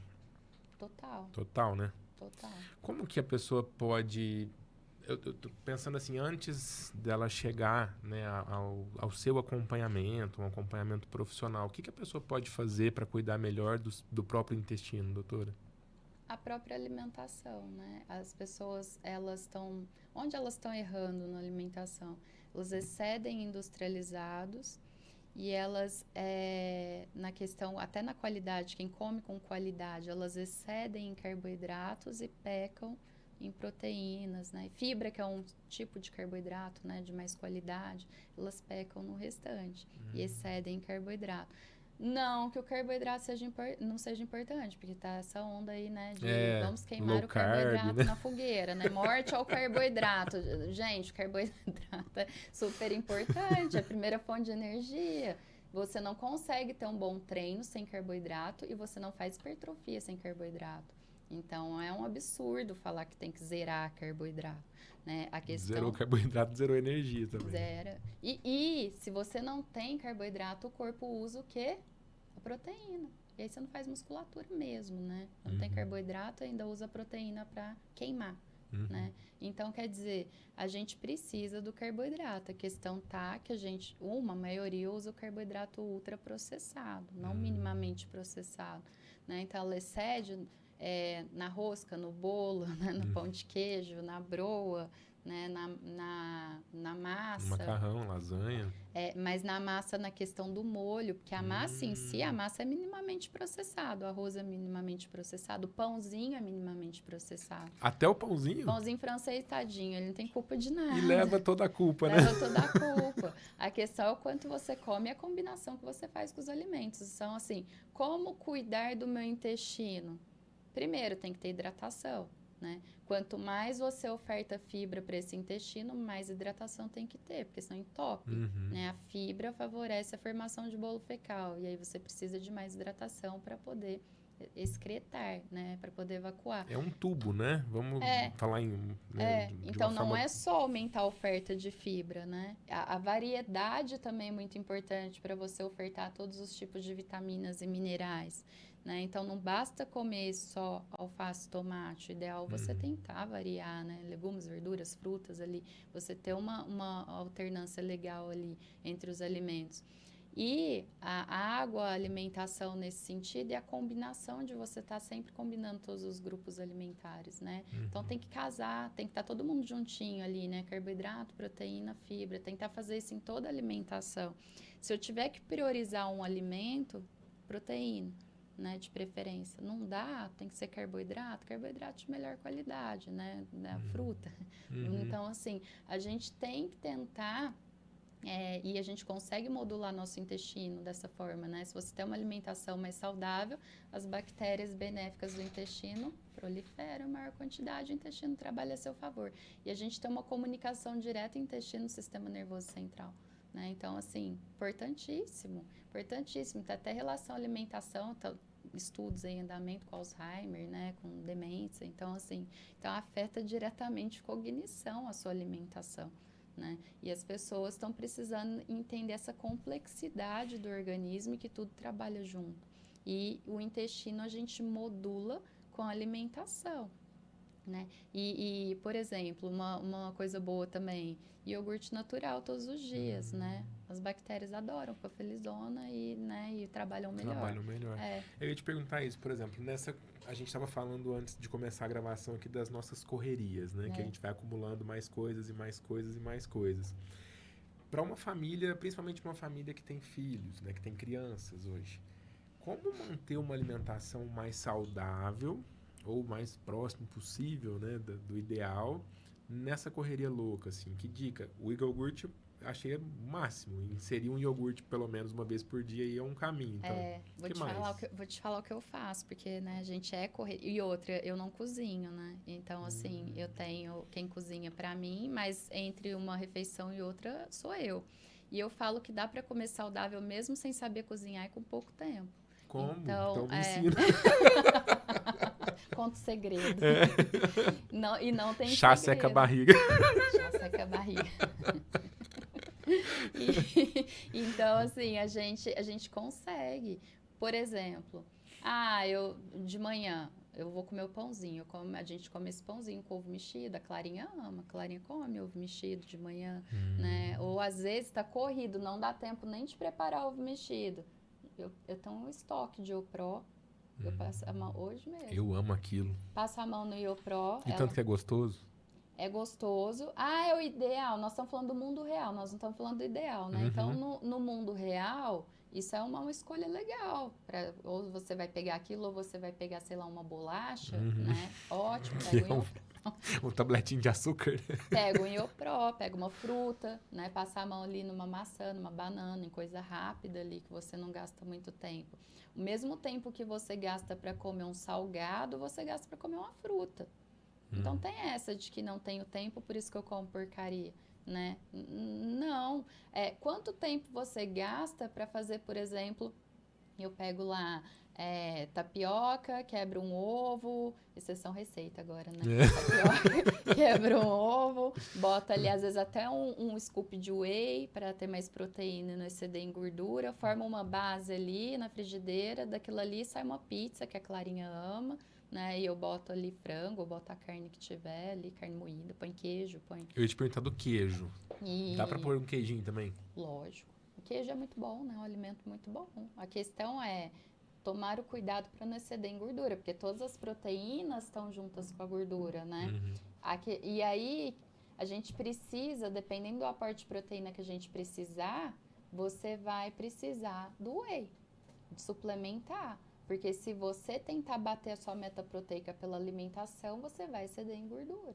Entendi. Né? Então, aí que vem, dependendo da sua meta, e numa dieta hiperproteica, você vai precisar, muitas vezes, suplementar. Então, dá para jogar rápido. Eu vou pegar um iogurte, uma fruta uma vez, né? Obrigado, eu vou pegar... Isso aí, jogo rápido, 2 minutos você faz, né? Eu vou pegar uma tapioca e vou rechear com a carne que sobrou. Nem dá. E essa carne pode ser uma carne bovina, pode ser um frango, pode ser que tipo de carne, doutora? Qualquer carne. Toda carne? Carne magra, né, de preferência, mas assim, então, carne moída, né, mais magra, o frango, o peixe, a carne de porco mais magra, né, o lombo, né, suíno, então assim, são excelentes opções. Então, dá pra gente comer de tudo, né, e ser saudável. Dá para eu colocar também ali no moranguinho um pouquinho de leite condensado e tá Ai, que tudo bem, delícia. né? Não precisa sofrer. Um pouquinho não faz mal. Assim, desde que seja num Um contexto onde a equilíbrio. maior parte da alimentação foi E saudável. aí o nutricionista é fundamental, né? Porque ele calcula tudo isso para você não ter erro, para você Uhum, comer aquilo com a consciência tranquila, sem se culpar de estar comendo aquilo ali, achando que você está falhando, né? Não uhum, tá no plano, né? Dá para comer um doce de leite ali, né? De vez em e é quando. bom, hein? Dá. Minimamente processado. O leite condensado é pouco processado, ele não tem muito Mesmo? ingrediente. O doce de leite é pouco processado, né? Então são doces que dá pra gente encaixar junto com a alimentação saudável, que às vezes torna até a alimentação mais interessante, né? Uhum. Aí você te estimula a comer aquilo ali. E não tem problema nenhum, desde que esteja calculado. E tem como, por exemplo, eu adicionei um doce. Eu posso adicionar alguma outra coisa que faz. Eu vou usar um termo bem. O que eu sei, né? Faz diminuir o prejuízo desse doce? Sim, você fala na questão de glicemia, nesse É, por exemplo, sentido? mesmo que seja uma pessoa que não tenha diabetes, né? Uhum. Enfim, eu comi lá o meu morango com leite condensado. Tem algum outro alimento que eu possa inserir no mesmo dia para eu gerar, sei lá, diminuir o impacto negativo desse açúcar, por exemplo? Tá, se você exagerar, né? Você tá falando, porque assim, se tá calculado, tá tudo certo, você não precisa fazer mais nada a respeito, é Tá. só seguir o plano Então, alimentar. Mas vamos supor que eu comi exagerei. demais, né? O que que eu Perdi a posso mão. fazer? Você foca mais em alimentos de baixa caloria, né? Então fica mais lá na salada, fica mais lá na carne mais magra, né? Uhum. Exagera mais na salada. Salada, gente, pode comer à vontade, né? Salada não é baixíssima caloria. O problema da salada muitas É vezes o está no molho, né? molho. Tá em botar batata frita, né? Vou botar um gorgonzola, uma batata Hum, frita. Aí virou, né, uma coisa salame, né? Jogou pesada, né? Calórica, né? de salada mesmo, só ficou o nome, né? Não tem quase nada de salada lá. E as pessoas botam lá uma folha de alface, uma rodela de tomate, ela tá comendo salada, né? É. Não, comer salada é comer salada mesmo, né? E aí você diminui o impacto, você aumentando a ingesta de fibra, né? De proteína ali, você faz a contenção de danos. Show de bola demais. Ou seja, pra tudo tem jeito, né? Tem.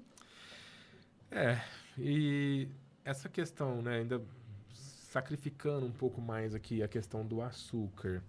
É verdade que açúcar vicia?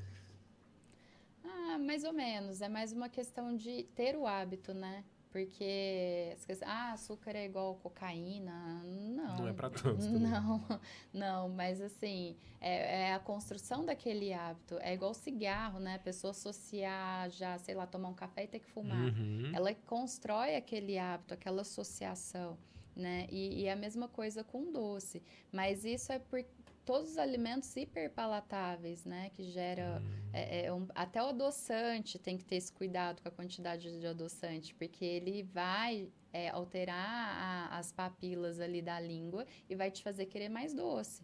Então o pessoal vai lá e no adoçante, né? Uhum. Não, é o mínimo possível para te fazer consumir aquele suco sem achar ruim ou aquele café, né? Por quê? Porque altera a sua sensibilidade ao doce. Olha só, e faz estimular a ter vontade de comer mais doce ainda. E faz você precisar de. Ela altera a papila gustativa e faz precisar de comer coisas cada vez mais doces para sentir o doce. Entendeu? Nossa. Então, assim, só que dá pra gente reverter, né? Sim. Dá pra gente educar. E aí é muito isso, é a questão do hábito, da rotina. A pessoa associou a comer aquele salgadinho naquele intervalo dela do trabalho. Ela comer uma fruta, ela tomar um Iopro, né? Ou ela fazer uma propaganda do Iopro aqui, né? Pode ser qualquer iogurte Patrocina nós. proteico. Já falamos várias vezes É. aqui. Ou ela bater ali um whey, que você gasta 2 minutos, né? Você bate em Uhum. casa. Ali, se eu tô em casa, eu bato o whey, né? O iogurte proteico ali, a caixinha é mais para carregar, né? Porque eu tenho que sair com a Clarinha pro karatê agora. Uhum. Não tinha comido nada. Ela sai tomando um Iopro lá e vai pro karatê. Depois ela janta na hora que ela voltar. Uhum. Até mesmo para não passar mal, né? Então a gente não tem que fazer uma refeição pesada antes de treinar. Sim. A gente tem que fazer a refeição mais completa depois do treino, né? Então aí, antes do treino, o legal é um carboidrato, uma cafeína, né? Um café para te dar uma despertada. Isso aí, sim, é legal, né? Então, a gente consegue, você vê, né? A gente consegue jogar com tudo aí. Tudo tem Tudo jeito. tem É muito jeito. legal. Muito. Muito bom. E essa questão das equipes e tratamentos multidisciplinares, vamos explorar isso um pouquinho, porque eu fiquei apaixonado quando eu fui na clínica e conheci aquela estrutura, né, e a proposta de ter vários profissionais trabalhando para o mesmo paciente ali, para o mesmo objetivo final, né, que é trazer mais saúde para o paciente, né, doutora? Conta um pouquinho sobre isso, a importância de ter uma equipe multidisciplinar. Isso aí foi um sonho meu que eu construí ao longo do meu trabalho de pronto atendimento, de ver a equipe, né, que fica ali de retaguarda por aquele paciente, ver o tanto que é bacana aquilo ali. E quando eu fui para o ambulatório, que eu tinha uma dificuldade, eu dava encaminhamento para o nutricionista, o paciente não ia. Uhum. E eu falava, não gostei, não vou fazer nada do que ele falou. E ficava tudo para mim. Ou aquele paciente desabafava, mas era mais uma sessão de terapia ali do que propriamente o meu trabalho, né? Então, aí veio essa questão de falar assim, que bacana seria se eu tivesse uma equipe toda aqui para assistir esse paciente em tudo que ele precisa e para eu ter condições também de só fazer o meu trabalho. Né? Porque eu não tenho todas as ferramentas, o conhecimento do outro profissional, né? Da nutrição, do psicólogo, do educador físico, né? Então, eu não consigo fazer o papel deles. Eu consigo dar uma ajuda ali, um quebra-galho, né? Mas eu não consigo fazer o trabalho deles, só eles fazem o trabalho deles. E aí, eu falei assim, legal, quando eu montar minha clínica, eu vou tentar ter todo esse suporte, porque o paciente também não vai ter pra onde correr, não vai ter desculpa, né? Porque o nutricionista... Não, tá aqui, pode passar, ó, né? Tá ali, pode escolher. Porque o psicólogo, tem aqui. Não gosto de fazer terapia, faz em casa, né? E às vezes, porque tem receio. Eu falei, é difícil mesmo a gente tomar essa decisão de se enfrentar e de trabalhar, né? Os nossos medos, nossa segurança, nossa parte emocional.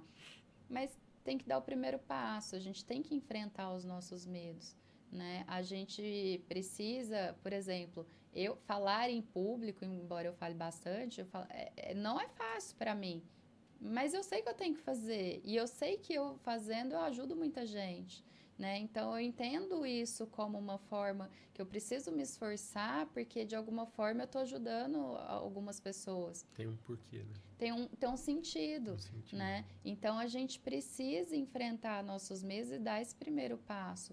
Porque é legal demais quando você vê que você superou aquilo, né? É legal demais quando você olha e fala assim, eu consegui, né? Ou estou conseguindo, né? Ou estou enxergando novos caminhos. Então, a equipe multidisciplinar vem para olhar para aquele paciente como um todo. Desde o paciente que não tem a mínima noção de treinar para fazer um exercício em casa, né? Até o paciente que já treina, né? Que é atleta, que compete, que é mais definição, parte estética, né? Para todo o público. Desde o paciente que já faz terapia e já entende a importância da terapia, né? Fez, parou, faz e quer fazer uma equipe lá, todo mundo junto, né? Até o paciente que nunca fez, para ter esse primeiro contato. Mas a gente não consegue isso de imediato, porque eles têm muito receio. Ou eles pensam que o médico tem a obrigação de dar conta de tudo, muitas vezes, né? A gente não tem poder ilimitado, não, né? Bem limitado, né? Dentro da nossa área, inclusive, né? O limite. E aí, o pessoal pensa assim, que eu encaminho para o psiquiatra muitas vezes, não vou. É médico de louco, eu não vou. Eu tenho que fazer esse trabalho com ele. Né? Então, às vezes, eu tenho que iniciar uma terapia com esse paciente medicamentosa.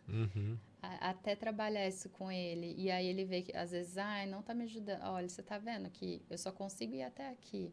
Né? E aí eu tive um senhor da primeira turma de faculdade lá da Unifesp, que ficava lá no plantão com a gente, e ele falava isso, eu gravei para a vida inteira.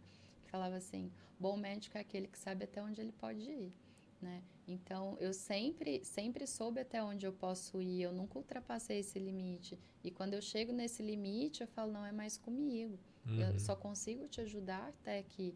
E ter essa equipe proporciona eu poder falar, eu consegui ir além. Uhum. né? Com a equipe Porque eu tenho trabalhando aqui junto. Porque outras eu tenho pessoas essa junto. retaguarda, porque eu tenho eles e a gente discutindo junto ali, Uhum. né? Então é muito bacana. Mas é um projeto desafiador, porque é uma coisa que as pessoas ainda não têm essa consciência dessa importância. Não é cultura ainda, Não né? é, não é. Das Da mesma pessoas. forma que a gente estava falando da questão do podcast aqui em Franca, né? Aham. É isso, a gente está trazendo uma inovação aqui Sim. para Franca, é desafiador e a gente tem que trabalhar essa parte educacional das pessoas para elas entenderem a importância. Até de entender o quão importante é a promoção da saúde, né? E não só o tratamento de doenças, né? Acho que as pessoas ainda têm dificuldade de separar essas duas coisas e dar valor para as duas coisas.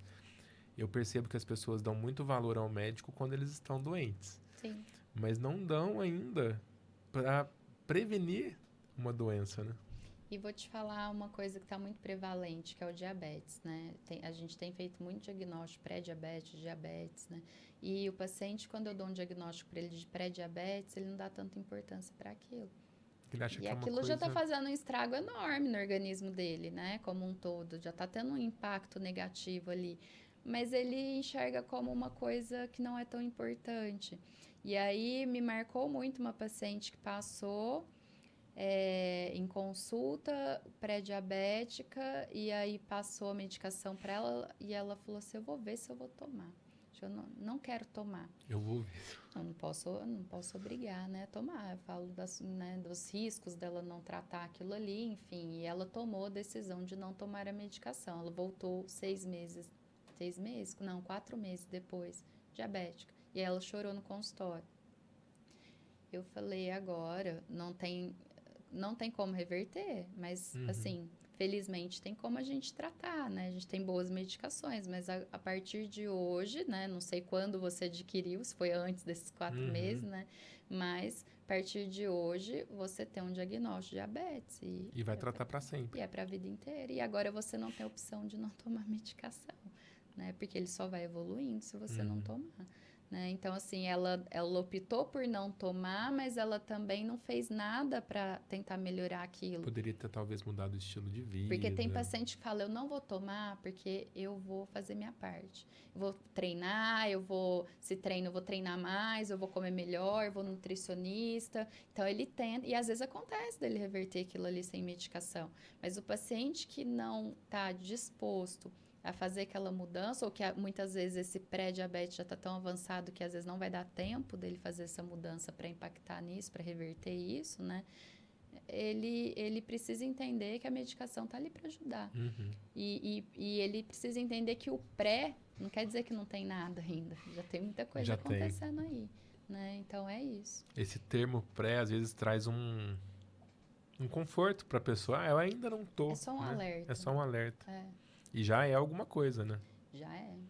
Já tem risco cardiovascular aumentado, né? Já tem risco aumentado para vários problemas de saúde. Outro dia eu me deparei com uma colega que foi diagnosticada com diabetes tipulada. Eu não conhecia, né? Sou leigo e não conhecia esse tipo, né, de diabetes.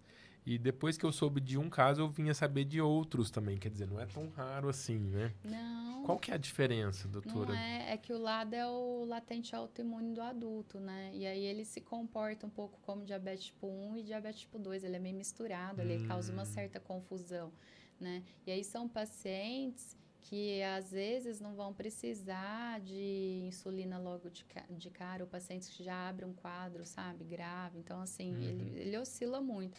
Mas é um diabetes que aparece mais pra frente. Mas é um diabetes autoimune, como se fosse o tipo 1, entendeu? Só que ele tem um pouco do comportamento do tipo 2, na questão da idade, né, da faixa etária, ele manifesta mais tarde.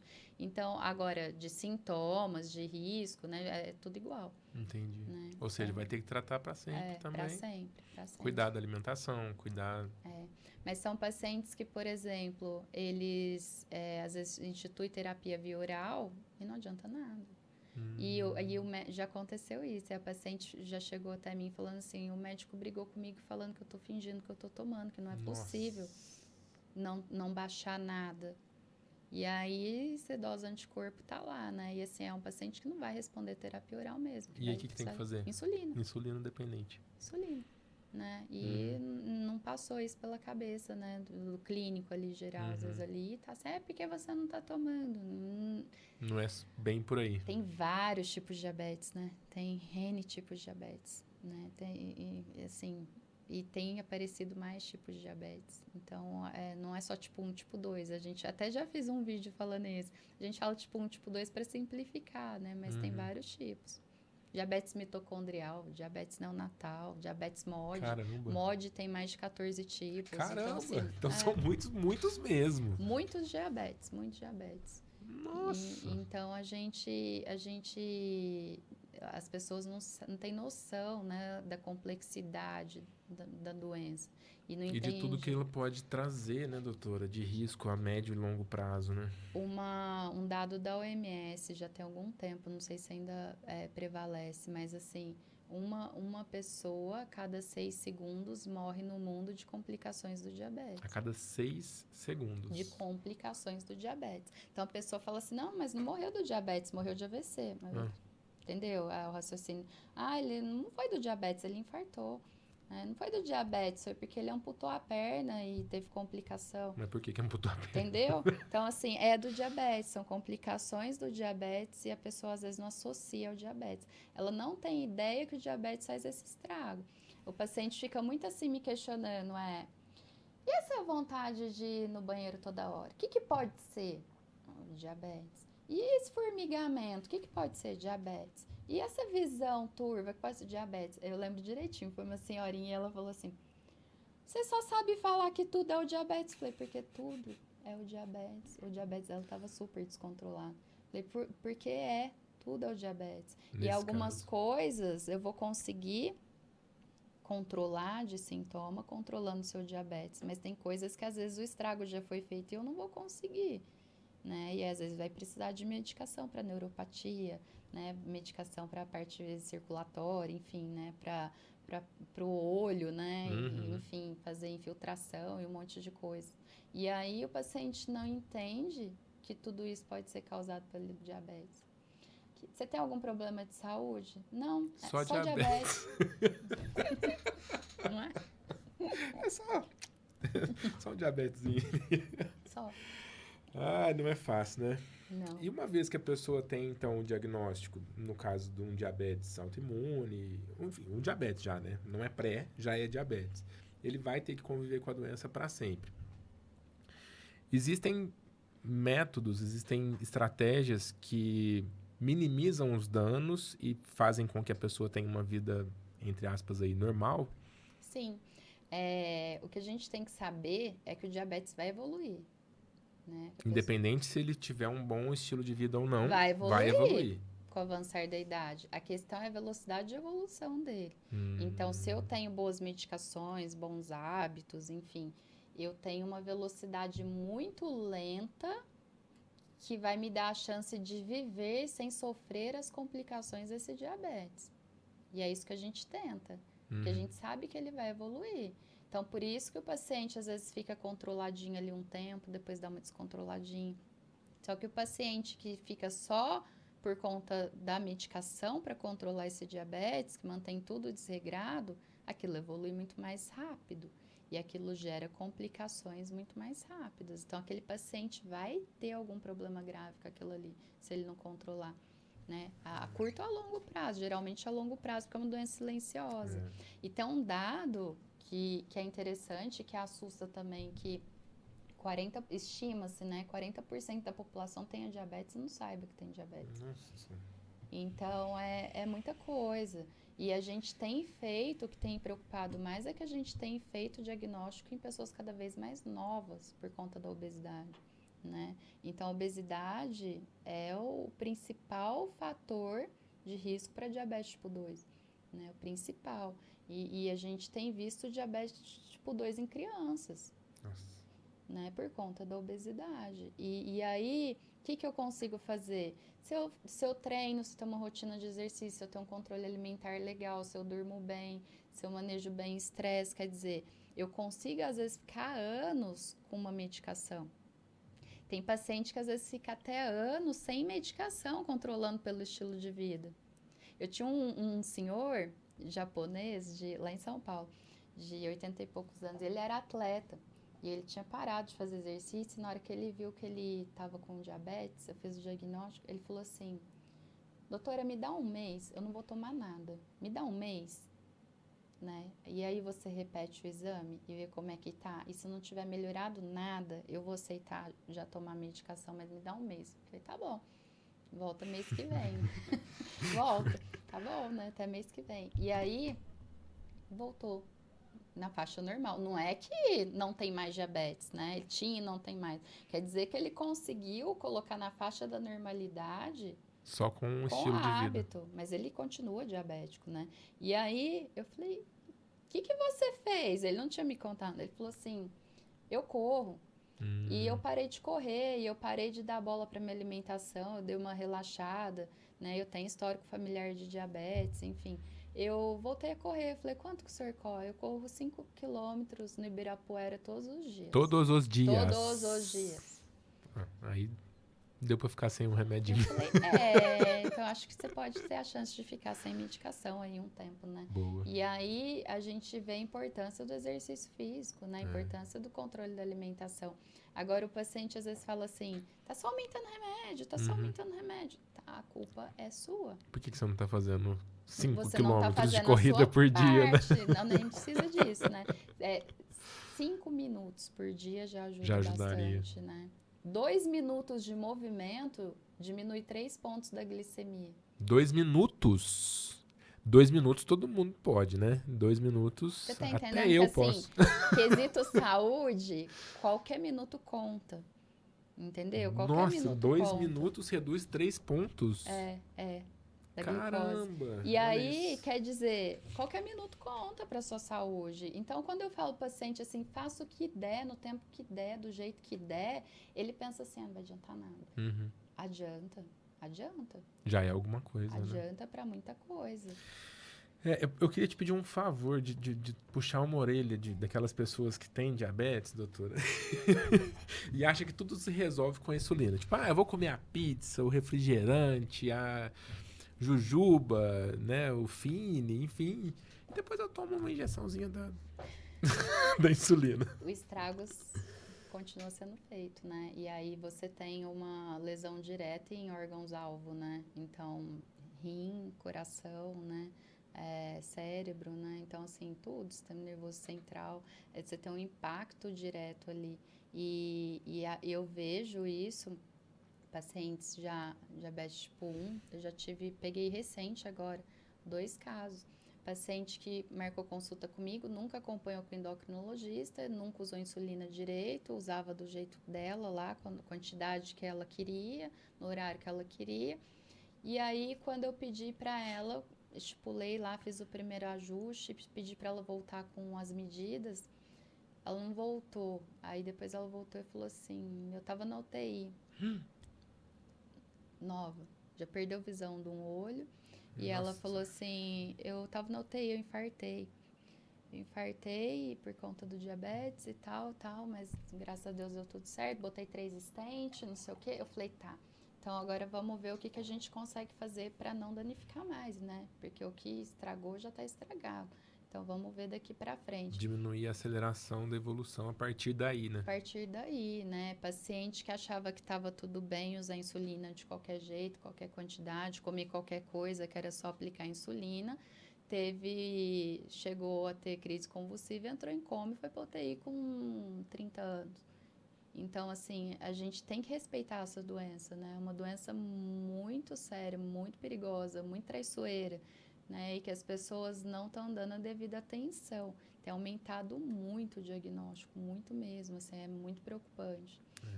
E não se trata de qualquer forma, né? Não. É isso aí, doutora Nora. Eu falei, né, que eu tinha muita pergunta, nem fiz todas. A gente já tá um tempinho aqui conversando. Tem que ter a Quase parte 2 horas. Eu acho que mais que 2. Vai ter que ter a parte 2, a parte 3, né?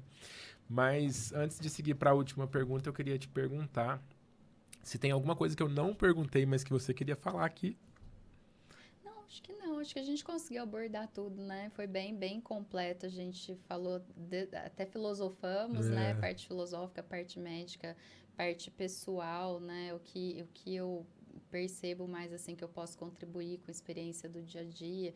Eu falo que o que eu tenho de diferencial para ajudar, tentar ajudar um pouco mais as pessoas, e que cada um tem de diferencial, é a sua vivência, né? Porque o conhecimento que eu tenho, todo mundo pode ter, né? Da minha especialidade, todo médico pode ter. Se ele vai lá, estuda e se dedica ali, né? E tem até médicos que sabem muito mais, têm um conhecimento já muito maior do que o meu.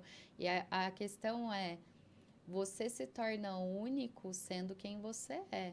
Então, a forma que eu faço, ninguém mais faz, né? A pessoa pode tentar copiar o que você faz, estudando, né, a área, então, mas a forma que você faz, só você faz. E ela nunca vai ser capaz de copiar isso, né? Então, é o nosso diferencial, é o meu diferencial na minha área, é o seu diferencial na sua área, é a forma que a gente faz.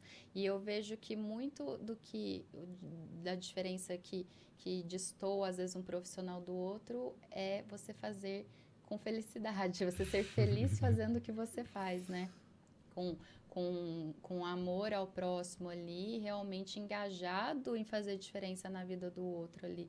E aí você se realiza. Então, você se realiza, às vezes, não ganhando nada, né, financeiramente falando, uma consulta ali gratuita, que às vezes a gente faz para ajudar quem precisa, né? Você se realiza, às vezes, muito mais até do que a pessoa que está pagando e não vai fazer nada daquilo, e que não está querendo cuidar da saúde, que está lá por estar lá, né? Só porque pagou. Então, o que diferencia o bom profissional é realmente, não é só o nível de conhecimento dele, é a capacidade dele de realmente abraçar a causa e fazer o melhor que ele pode, mas entender também que ele é limitado e que tudo bem que às vezes a gente fica até, né, chateado, falar assim, poxa, por que o paciente não está fazendo, né? Porque ele... Mas é a escolha dele, né? A vida dele é a escolha dele e eu não posso escolher por ele. Então, eu sei que eu não vou ter sucesso em todos os casos, porque não depende só de mim. Mas eu tenho que ter essa consciência tranquila de que eu estou fazendo, oferecendo o melhor para ele, né? O que tem de melhor de tratamento, isso eu consigo me atualizando. Mas a forma que eu abordo isso é que às vezes faz diferença na pessoa escolher tratar ou não. Então, às vezes a pessoa fala assim, olha, eu passei no médico tal, ele me passou esse remédio aqui, mas nem vou tomar. Por quê? Ah, porque eu nem sei pra que serve esse remédio.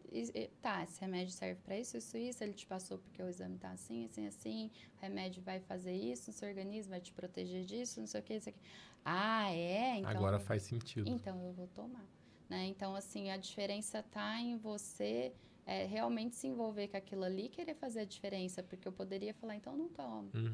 Né? A opção é sua, então não toma, né? E então é você encontrar felicidade naquilo que você faz a diferença, e o nosso diferencial é em ser quem nós somos, únicos, né? Fantástico, fantástico. Eu acho que um pouco disso que você trouxe é tratar o paciente ao invés de tratar a doença do paciente, né? Sim. Tratar o paciente como um todo, né? Ele é uma pessoa. Porque né? ele é muita coisa junto. Ele não é só um diabetes, só entre ele muitas é muita aspas, coisa né? junto, Ou só um... Tudo junto e misturado. Bom, voltando no tempo, quero te convidar pra gente fazer uma viagem no tempo agora. Tá. Vamos voltar lá quando a dona Messira e o seu Elcio te pegavam pela mão ali para te dar os primeiros caminhos a seguir, né? Você tinha algum apelido quando era criança, não? Tinha. Como? Tata. Tata? Olha que legal. Então vamos lembrar da Tata lá. Imagina agora que você tem hoje, né? Toda a vivência que você já teve, todo o repertório que você já vem adicionando, né, na sua história. Enfim, já com a sabedoria de ter sido mãe da Clarinha, né, de ter sido esposa do Dr. Bruno. Enfim, a Ana Laura de hoje, né, tem a oportunidade de encontrar a Tata, pequenininha, criança, e dar um conselho para ela. Que conselho que seria esse? Eu acho que eu só falaria assim, vai que vai dar tudo certo. Você pode achar que não, mas vai dar tudo certo. Porque os caminhos são muito tortuosos, né? E te faz questionar e pensar, não vou conseguir, não vou dar conta. Isso é normal da gente, né? E até mesmo por tudo que a gente passou. Minha mãe ter ficado viúva muito cedo e ter que dar conta, né, de mim. Porque meus irmãos já estavam formados, mas eu estava começando aquilo ali, né? Aquela trajetória. E ela assumir aquilo ali, ela apoiar o meu sonho, né? Ela me ajudar a escolher o mais difícil, me apoiar uma escolha difícil ali, desafiadora e falar, vai. E muitas vezes eu tive muito medo de não conseguir o que eu queria. Porque é difícil, né? Você se desafiar. Não é porque foi o que eu sempre escolhi que foi fácil, né? Porque eu consegui carregar que eu não caí várias vezes, né? E precisei retomar aquilo ali. E aí eu acho que eu falaria só assim, vai que vai dar tudo certo. Porque era a principal ansiedade que eu tinha de... e se eu não passar, e se eu não der conta, né? E se eu reprovar, e se der tudo errado, e se não for o que eu quero, né? Então, eram os maiores questionamentos que eu fazia, né? Nessa fase. E acho que eu não teria mais nada para falar, porque assim, eu não tenho nada que eu me arrependa de ter feito, nada, assim, até o que eu errei. Eu não tenho nada que eu me arrependa, porque eu consigo tentar, pelo menos tentar. Pode ser que eu não tire a melhor lição daquilo, mas até a lição ruim, até o sentimento ruim serve para alguma coisa, né? Eu falo que serve até para você ver o que você não deve repetir, né? Então, assim, não tem nada que eu me arrependa, porque eu acho que tudo tem um propósito e tudo vem para construir a gente, fazer a gente ser quem é hoje, né? E tem muitas outras coisas por vir também que eu nem tenho ideia do que são. Mas vai que vai dar certo. Mas vai que vai dar certo. É isso. Uau, fantástico. Gostou do papo? Muito bom, obrigada. Eu que agradeço, adorei também. Ficaria mais algumas horas aqui conversando. Dá pra ficar a noite toda. Já tem papo pra caramba. Já vamos marcar a próxima, então. Obrigado por ter Obrigado vindo. você. Obrigado pela generosidade. Para quem quiser continuar te perguntando, ou enfim, ou agradecendo pela conversa que a gente teve aqui hoje, como é que as pessoas te encontram nas redes sociais? Tô por aí, eu falo que eu tô online em todos os lugares, né? O paciente fala onde eu te encontro, eu falo em todos os lugares online. Então, assim, Instagram, né? Doutora Ana Laura Ferreira, tô lá. Não é um Instagram comercial, é um Instagram que eu mesma mexo ali, né? Com foto caseira, do meu jeito, e posto ali meu dia a dia. E isso me faz aproximar muito das pessoas, até pessoas que não me conhecem, até pessoas que não são meus pacientes. E é bacana que elas mandam ali, olha, eu te sigo, eu já tenho não sei quanto tempo, eu consegui começar a fazer exercício por sua causa. Então, assim, isso me move, isso me faz estar lá, né? Então, me encontram lá, me encontram no consultório, né? Que nós estamos aqui do lado, aqui vizinho, aqui no Santa Maria. Santa Maria, né? Que é um prédio fantástico, Franca, né? Merecia, que tem todas as áreas da saúde ali. Com segurança, com conforto. Segurança, 24 horas ali, o prédio é 24 horas. Uau. Então, se o paciente precisar, de repente, de uma consulta, um horário, né, extra comercial ali, é possível, né? Sim. Então, é um prédio realmente voltado para a saúde, Sim. porque a saúde é imprevisível. Né? E é isso, estamos aí. @doutora DRA Ana Laura Ferreira. Então, gente, quem ainda não segue, vai lá, segue a doutora Ana Laura Ferreira no Instagram. Conta pra ela o que vocês acharam desse papo aqui. Fala que vocês assistiram aqui no Endcast. Sejam pacientes lá da clínica, né, doutora? Visita a clínica da doutora Ana Laura Ferreira lá no edifício Santa Maria. Esse episódio, né, ele tem todo um contexto aqui, né, de promoção da saúde, né? Então, como ser feliz promovendo a saúde. Se fez sentido para você, lembra de curtir aqui. Se ainda não for inscrito no canal do Endcast, vou pedir por gentileza para você se inscrever. Isso ajuda muito o canal a chegar a mais lugares, a mais pessoas que talvez, assim como você, podem se beneficiar também. Se conhece alguém, né, que possa se beneficiar com isso aqui, às vezes alguém que tem o diabetes, alguém que precisa tratar a obesidade, que quer ser feliz, que quer fazer medicina, né? Enfim, que pode se beneficiar dessa conversa que a gente teve aqui, encaminhe esse episódio para essa pessoa assistir também. Se você viu pelo Spotify e ainda não nos segue, clica aqui para seguir, deixa 5 estrelinhas aí que o algoritmo vai entregar esse conteúdo para mais pessoas também. Esse é o Endcast, o podcast da felicidade. O seu lugar é aqui e vem com a gente para os próximos episódios. Fechou? Valeu. Obrigado.